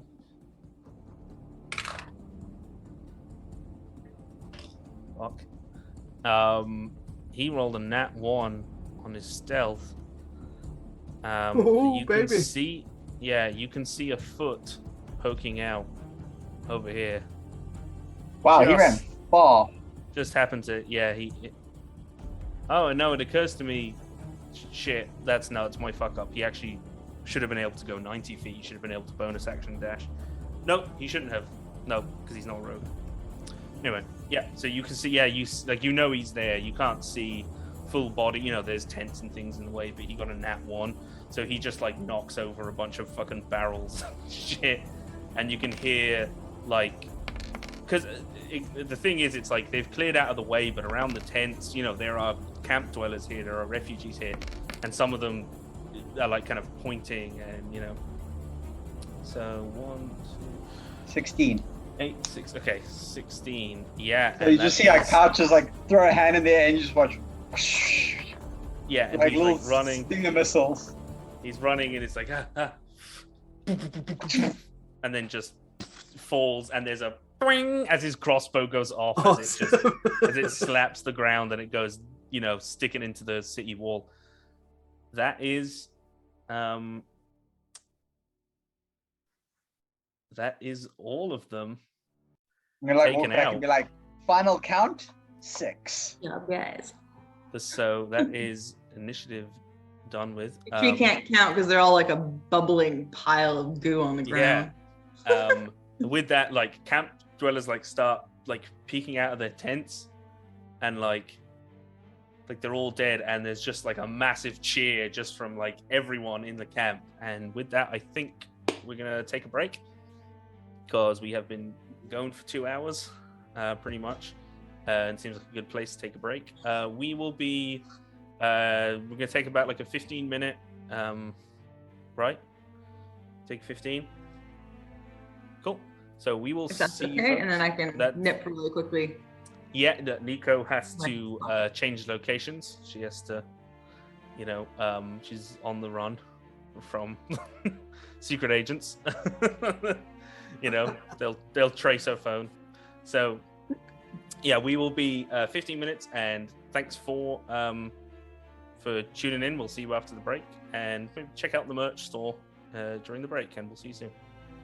Cheers, everyone.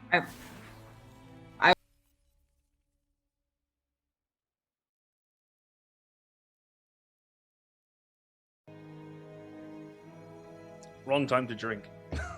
Welcome back, everybody. For that, we are back. We are back at it. So, yeah. Where is my Roll20 gun? It's minimized. There we go. So, yeah, you have defeated this band of brigands. They are by no means all of them, but what ones had shown up drunk and rowdy to the camp are now laying bleeding, smoking, melting into the mud. The rain is still raining, although it is now starting to soften.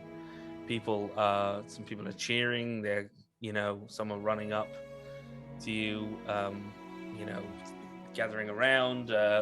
One old guy comes sort of, rushing up towards one of the bodies and just starts like kicking. It starts kicking like Griff's corpse. And then, so you can see that I'm just going to move people kind of... There are a lot more people, like gathered around, but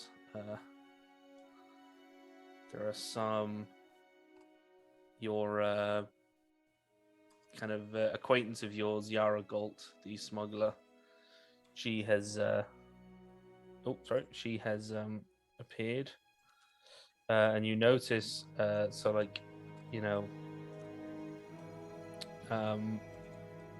around here there is this woman that seems to be the leader of a troop of mummers, is like standing in the ring and is like looking at all the, is looking at this scene, and you can see her kind of like, like muttering to herself, and yes, and like almost like she's like rehearsing something, or she's like running lines, or she's trying to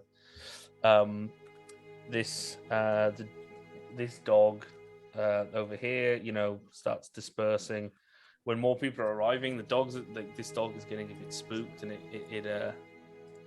it's kind of getting a bit nervous looking. Oh, I'll give him some scratches. So give me an animal handling check.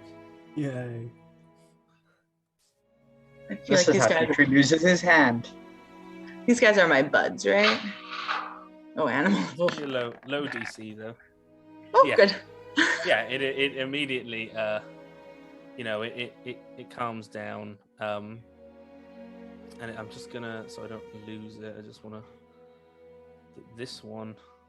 Oh, god damn it. This one is friendly to Petrie, so you're scratching him and he's calming down. You can hear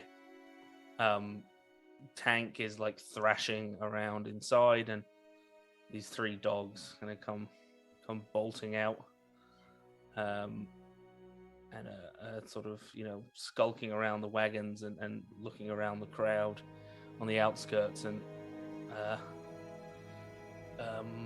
Tank is you see he comes out carrying Judd's body, but as this is going on, he's approaching this guy, but everyone is gathered around, and this guy that he's approaching is talking to you, and he comes up to you, Doral. I'll just come here so you can see him. I think he spoke to one of you in the ring, this fella Rin. He checked out Tank. Tank was out cold. Oh, but you know what? I suppose he'd be, I think, resting. He'd have come round now, because if he was out for any more than a minute, he'd have a possible brain damage. So it's the classic thing in, like, in movies and stuff. Someone gets knocked he's out fine. And they wake up like an Forget hour. about concussions. Yeah. It's a weird thing for me to focus on, in this world. That, but so he has roused. But this guy is talking to you, Doral, and he's, looking. He's like, is anyone? He's like, are you? Is anyone? Has anyone been mortally wounded? Besides. No, not well. I mean, yeah, we made it. It's okay. People are like crowding around and wanting to like. Probably he's like, please. He's like, give them some space. But people are nonetheless, some crowding around you and patting you on the back. And Yara Galt kind of comes up between Andy and Pouches there, and is. Can I move this can't really, can I? Is coming up between Andy and Pouches, you know, kind of leaning against the tent, and it's like, oh. Well, we certainly sorted them out. Rin attends to this guy, Rin, kind of missionary charity worker guy. I think he introduced himself as such. He said he was a disciple of the Even Hand Circle, an charitable arms organization. He has one casting of Cure Wounds left for the day, so he can cast Cure. He can cast Cure Wounds on one of you. He will cast Cure Wounds on whoever is in most dire need. You know, I could probably use that. And I have Healing Word as my final spell slot. Yeah, he's 6 out of 41. Yeah, so I mean, Doral looks like he's, you know, it's he was asking, was anybody dead? Yeah. Because it's like, unless somebody's dead, you need to take a breather, and you know, so. I'm gonna just say to Doral that he needs to learn to punch better. What do you mean? I just right hooked that girl with a crossbow? Yes, but you forget I was also watching when you slipped in the mud twice, trying to punch Mr. Glaive Man. Well, you know, you miss 100% of the shots you don't take. I don't think I missed any. And I look around like all the burning, like half charred corpses, and I'll be like, yeah, I don't think I missed any. Aye, but if one of them so much as breathed on you, you might have fallen over and gone to sleep. It took the hits. There's no you in team. Just want to see what There is a me though, right? I'm just gonna like chuckle and be like, you need a drink. plus one. I'm tired. He's only got a. He's really got a, serious. He's got a +1 wisdom. He's using the like it's a, you know, he's a very minor kind of cleric, but he's oh nice 6 from Healing Word.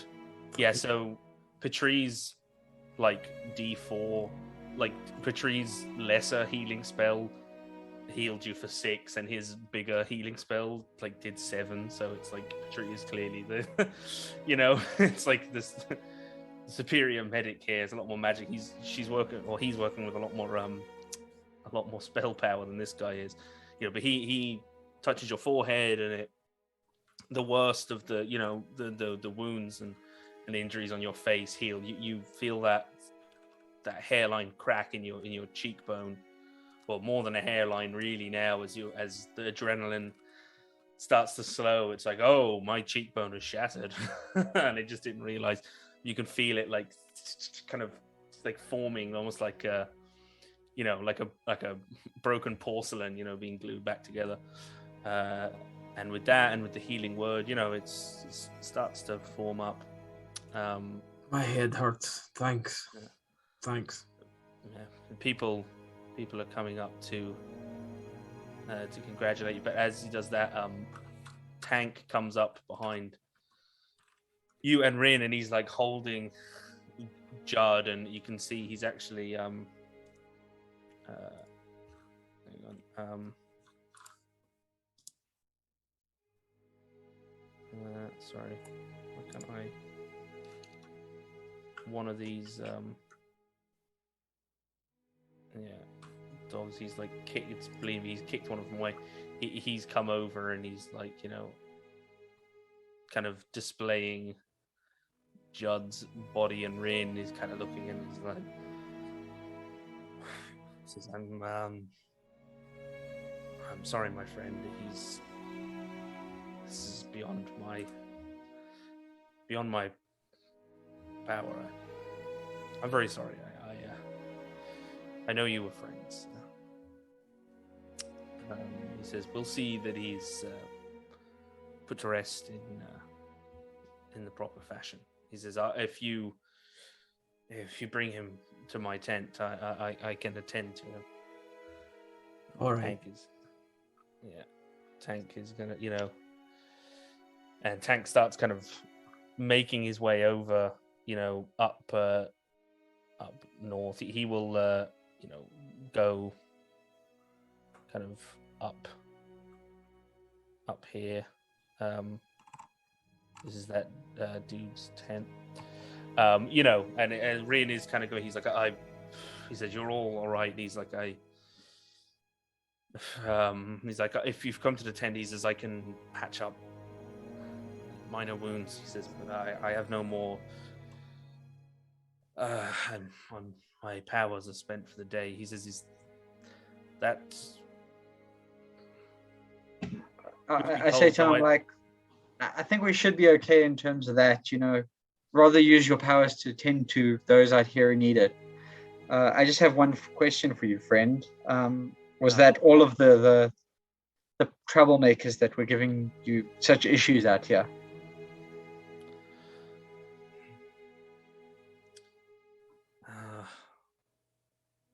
It was a handful of them. Well, so there's more. Truth be told, more than a handful, but no, I don't know how many there were.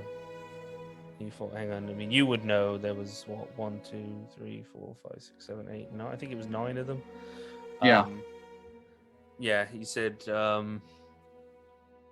what? Oh, a few dozen more. Well, it's hard to tell. It's. I don't recognize all of them, but well, you know them when you see them, but we've only seen 2 of the captains. This man, pointing at Griff, and a woman, human woman, pale, black hair, looked like a hunter. She's much quieter, but no, he says, well, truth be told, he kind of looks to his left to the woman next to him, and he says, he turns to her and he says, Meg, I think you should tell these people what you know. And he says, like, I really should. I'll need to see that everyone is attended to. Leave without blessing, friend. Thank you. Unless, is there anything else? I think we'll be okay here. Okay. He gives Petrie a nod. Because Petrie also did the healing spell, and he's kind of just a little tip of his hat. And he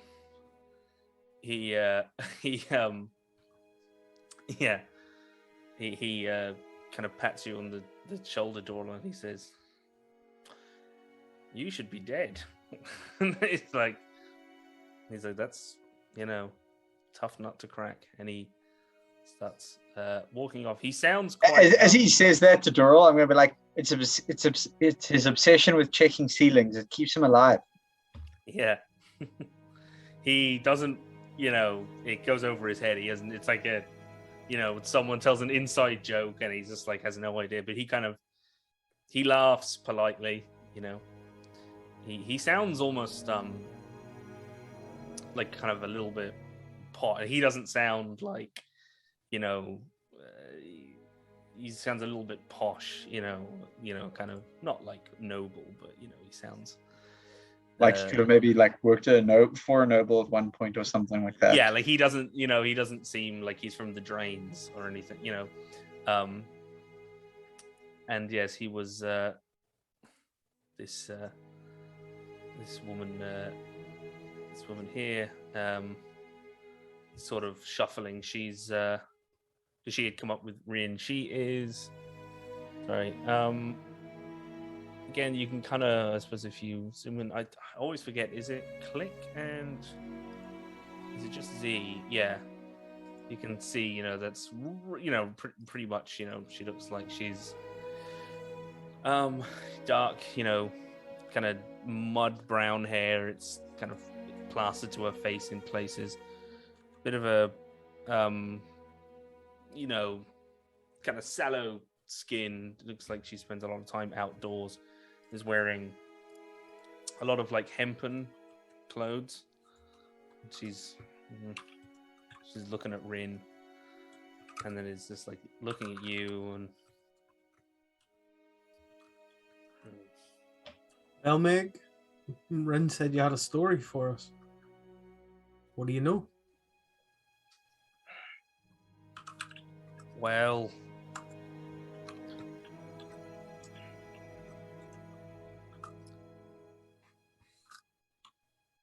I could point you to where they're coming from.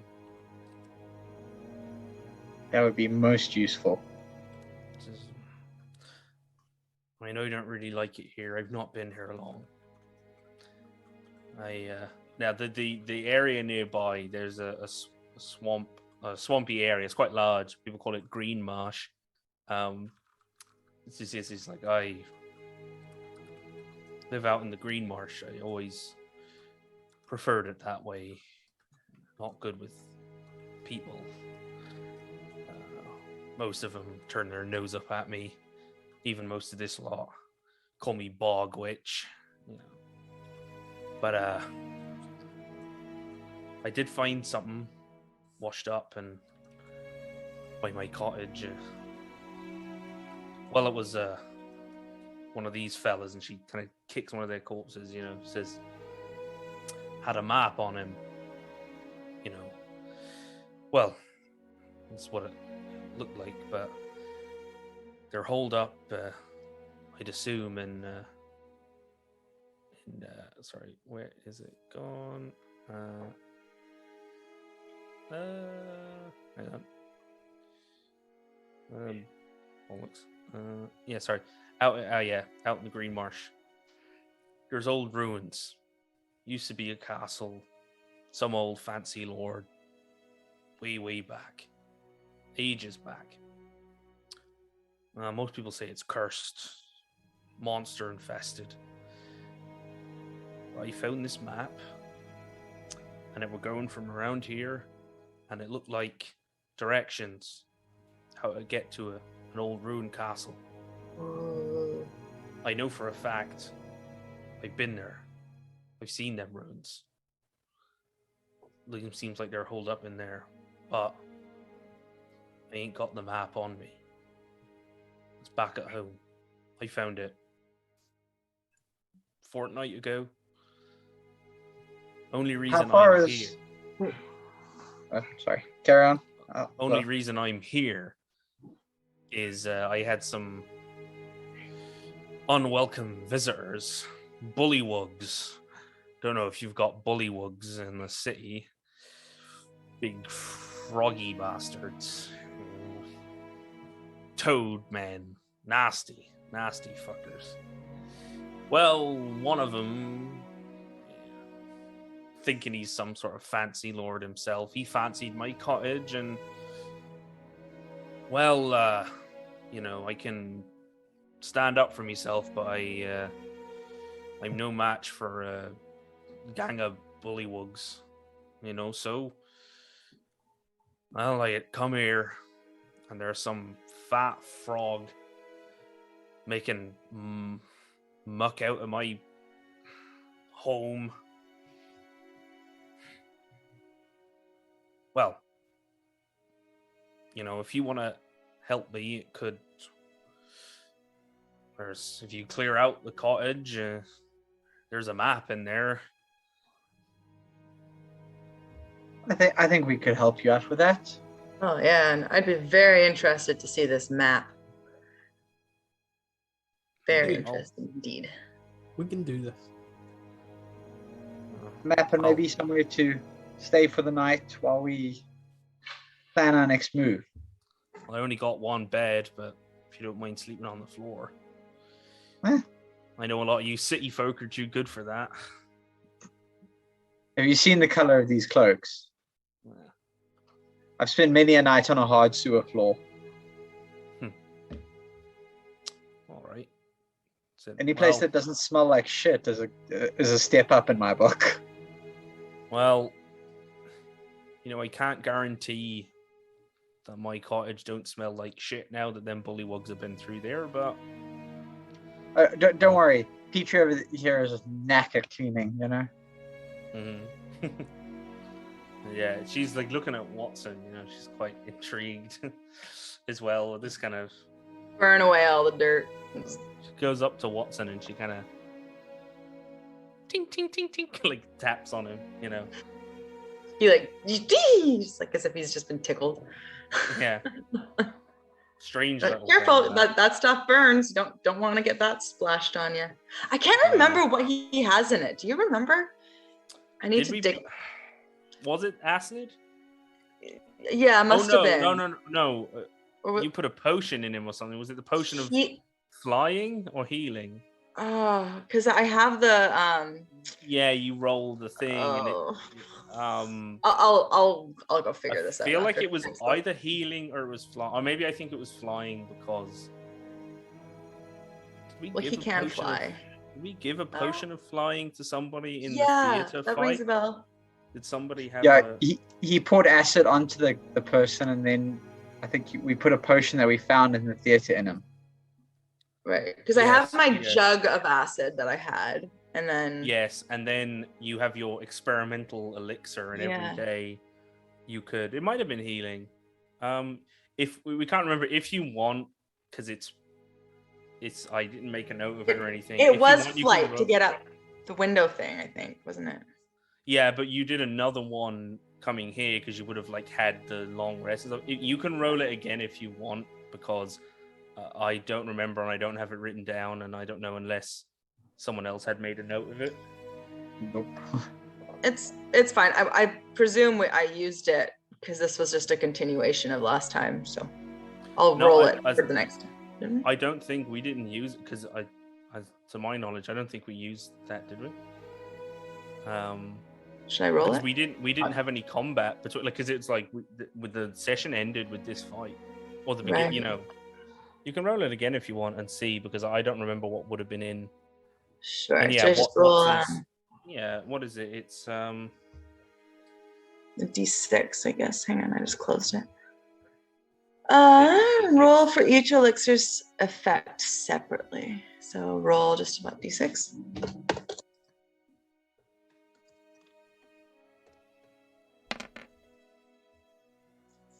Is transformation. The drinker's body is transformed as if by the altar self spell. The drinker determines the transformation. 10 minutes. Cool. Sweet. All right, so I'll tuck that in, Watson. I think that is it. Altar self. Can you get swimming or underwater breathing? Is it you can? You can breathe underwater. Yeah, you can grow gills. You're going into a swamp. Perfect. She tells you her cottage is surrounded by water. It's in the middle of it's an raised platform in the middle of flooded swamp. And I'm gonna just say, how many is just a day's journey from here? How far are we talking? Yeah, no more than day. Yeah, day at a push. You'll make. What time of day is it now? Glancing up at the sky. You I'd say it is afternoon now, because I think it was around midday. I think that the fight the fight with Tank happened, the boxing match. Yeah, and it was about another hour, so it's probably 1-2 in the afternoon. It's early afternoon. Cool. I'm gonna go search the northern edge of the settlement, because if it's that far back, these guys probably brought camping gear of some kind to camp on the way back. So I'm gonna go look for a stash somewhere of shit they may have left on the edge of town. Yeah. Why don't we have a look through their belongings first? Yeah, that's a good idea. But just as that's happening, do I have so this guy here, big. Like, he's very like. Hang on, sorry. I'll put it back up. Come on. Yeah, so he's like very tall, lanky, and he's all kind of stooped. He's got like bits and like knickknacks and like a little hammer and like tinkerer's tools kind of like hanging off him on a belt, and he's got like a sack tied on a rope tied around his back, and he comes up behind. Who is he? Patry or whoever, and he kind of like taps you on the shoulder. He's like, excuse me. Uh-huh. He says he's like,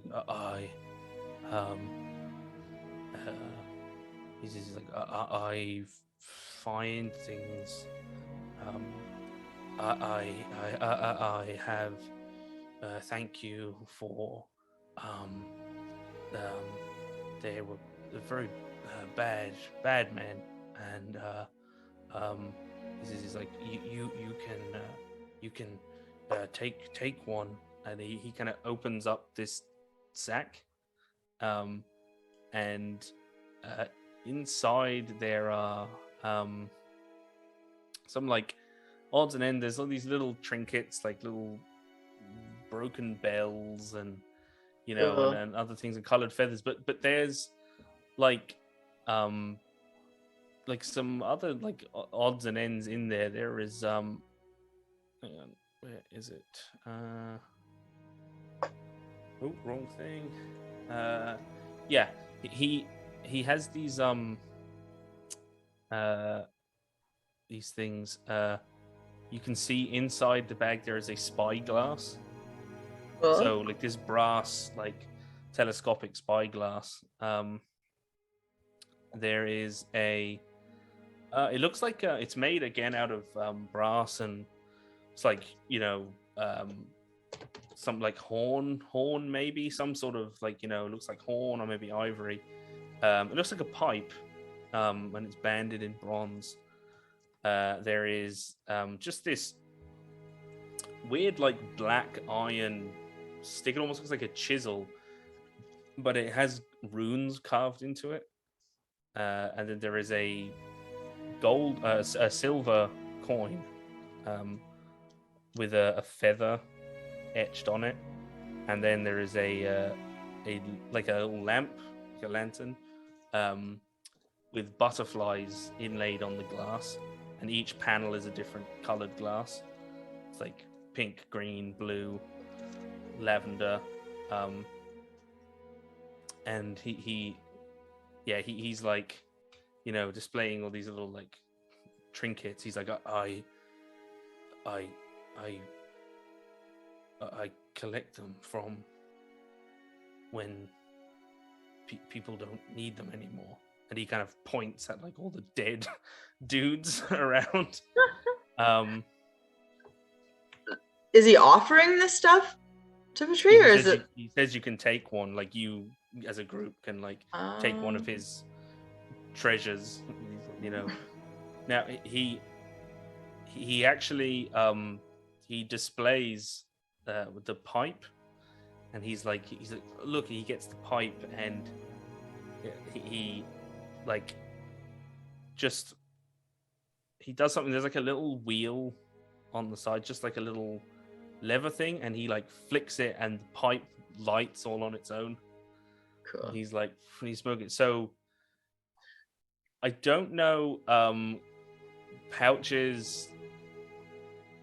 We can assume if you want to take the time to identify these things, you could, it's possible. Like you would have the time to identify them. So if you want, we can just assume that you do that, and I can tell you what they are. They're just very like minor. Patry would like to know about the ruin one for sure. Yeah, they're just kind of. Yeah, they're like very minor common. So assuming you do that, basically what you've got to pick from very minor common magic items, with the exception of the spyglass, which is just a spyglass. But the spyglass is like super useful. It's also it's 1,000 gold pieces to buy a spyglass because it's like advanced technology for the time. But there is a matchless pipe. It's just a pipe, but it's like just sparks up on its own. Even that in and of itself, any of them would probably be worth a bit of money. The like iron sort of like rod chisel thing with the runes on it is called a shatter stick, and basically you can like hammer it into ground or a surface, and it then after like a short amount of time it basically detonates. It's a single use thing, but it will like excavate, like it just like cracks open stone and stuff like that. It just like you hammer it into something and it just destroys a section. And then that could be useful and destructive if we're going to a bunch of old like ruined caves, people hiding. I'm just going to point this out. We're going to a bunch of old ruins, places that fall down. On a You don't want to blow a big chunk look, out of them. They're on a very safe foundation of We don't know millennia's this. old, of centuries old swamp. Yeah. The that spyglass could really be seems- handy. There is also the coin is a feather token, which is basically it's like a feather fall, kind of single use thing. And then the lantern is a lantern of Fey tracking, so it will tell you if there are Fey, in a very short radius. I don't have the exact descriptions. I can get them, but I forgot to note them down. But it's like that, I don't have the exact mechanical descriptions, but that's the gist of it. It's sort of like in a 60-foot, I think, radius. You can, if there is a Fey, or it won't tell you like exactly where they are or what, it won't tell you like there's a centaur, there is a a red cap, but it's like there's something Fey. It was like it will kind of glow, and essentially the little butterflies on the glass peel off and sort of flit around the lantern when a Fey is near. I'm going to vote for the spyglass, and I'm going to pick it up and click it out, look through it, check it looks like it's all in working order. Spyglass, because I think it doesn't what it does. I think it doubles the size of your range of vision. You're looking at. Yeah, and it I will give Fona a vote so we can even maybe decide what people want to go with. The objects viewed through a spyglass are magnified to twice their size, it says. So yeah, it's doubling your range of vision.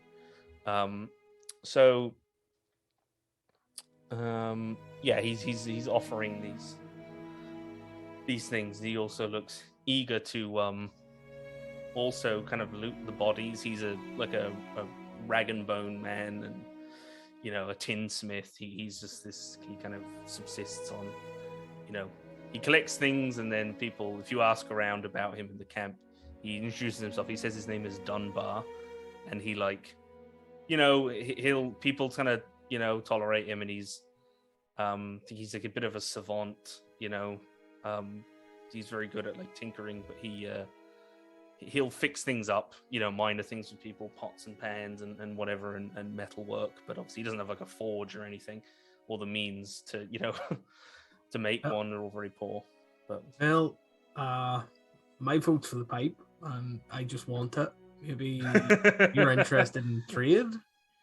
Doral's nearly dead, and he's just like, I just fucking the smoke. This is the perfect time to take up smoking. Yeah. He says trade. He's like, and he's like, what do you have? Let's see. What about this really cool miner's pick? Interesting, nicely balanced. And I flip it round my hands. He kind of like asks to hold it. All right, here you go.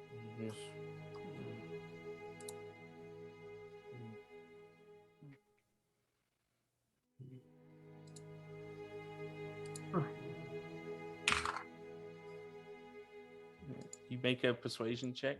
Sure.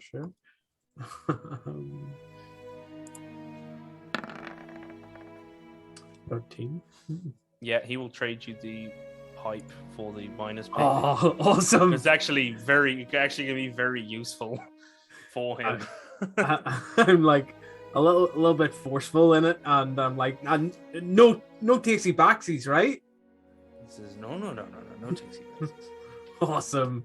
I just like start flicking with the wheel and putting it in my Dibs, mouth. yeah, Dibs is pretty sacred to this man, I think. The man who As loots bodies. I'm holding the pipe, I'm like, well, what you's getting for free from him? What's your vote? I'm looking to see because I have the right tool for the job thing, so I'm trying to see if there's things that he's offering that I could just make for us anyways that would not What be we helpful. can do is we can basically next session we can decide kind of what you took from Dunbar, because obviously I think that's good. I'll ask Fona what she thinks, and you can have a bit of time to like mull over it, because we can, because I'll get you the proper descriptions as well, because they're I forgot to paste them all into my session notes, because they're very like minor magic. I think the shatter stick is from Descent into Avernus, so they're just all kind of like scattered around different books. So yeah, he Dunbar is thankful, as in many other people come up and kind of like thank you, and they offer you food, like, oh please, come to our tent, and we've got it's not much, but we've got stew. People are sort of, not everyone, some people are kind of trying to offer you things, or come, we've been saving a bit of ale, and come and have a drink with us, I'll do that, all right. Yeah, I could use a drink, that's for sure. Yeah, so I mean, maybe we lie down first, but yeah. So actually, a lot of people. I'm just gonna move. If you don't mind, I'm just gonna move like all of you in a big lump. Like most people, and including this dog who is kind of following you for the time being, are all like up. Everyone's kind of like up around here. Rin is sat here. That basically this is the tent for like the even hand circle. There's a couple of other like charity workers along with Rin, and they have this like soup pot, that they keep burning. I've just kind of generally put people around, but there's a crowd gathered. Everyone is kind of celebrating, and it's like, oh, it's great. And I'll actually just make a note as well to loot brigands' corpses, because you'll want to do that. I will. Andy's already snuck up and probably done it. Let's be honest. Yeah, we'll just, because there's going to be things like if anyone is proficient with martial weapons, like they'd be able to use Griff's like the longsword, the serrated longsword. I think Boyd is probably our best bet at that. Yeah, I think he's actually. Yeah, I think it's only what, like whips and like.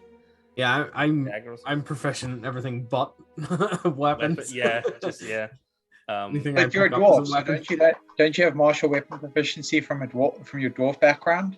Only specific. It's like Warhammer. I think it's longsword, great axes, warhammers. I thought it was battle axe war. I think it was like hand axe, battle axe, and light hammer, warhammer or something. I think it's like hammers and axes. I don't remember what type of dwarf I am. Mountain dwarf I am. Hill or mountain, or maybe mountain because of the +2/+2. So you might. So yeah, there's with that, all of you, are gathered round, and are you planning to? That's because it'll be about a day. So are you planning to set off We'll like, probably sleep today here was tonight. Sleep. Mm. Yeah, there are any number of people who would,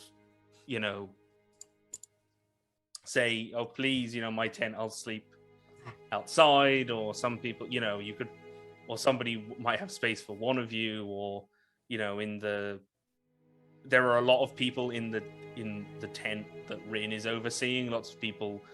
There's plenty of people around the camp who don't have their own tents, but there will be somewhere, for you to sleep if you want to sleep here. I mean, obviously you can always return to the city. So kind of settling in for the night, or for the afternoon. The mood in the camp is hopeful for the first time in a very long time. As the rain subsists, the sun comes out a little bit, peeking from behind the clouds, and Come out. sharing food with these people, that you saved from these bad actors. All the baddies. From the Aw. baddies.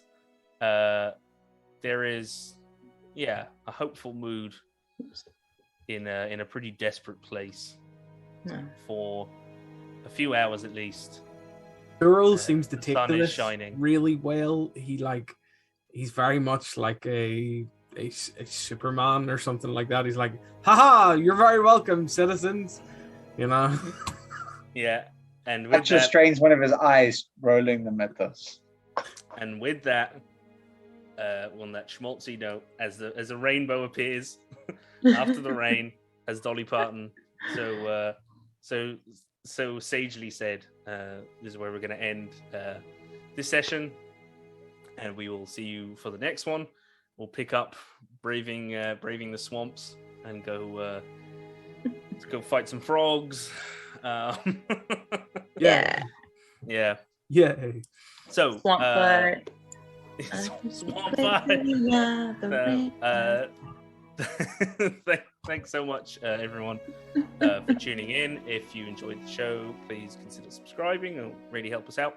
And we will see you in 2 weeks' time. And don't forget, next up on Tuesday, DM John's Fellowship of the Fallen. And then next Friday is DM Dave's Sovereign Saga. And on Sunday, we have the Violent Madness from DM Mark, and more shows coming up, more things to announce, and check out the merch store, and we will see you next time. See you next time. Is everyone? Bye, everybody. Thanks for tuning in. Thanks for watching. I never used my bless.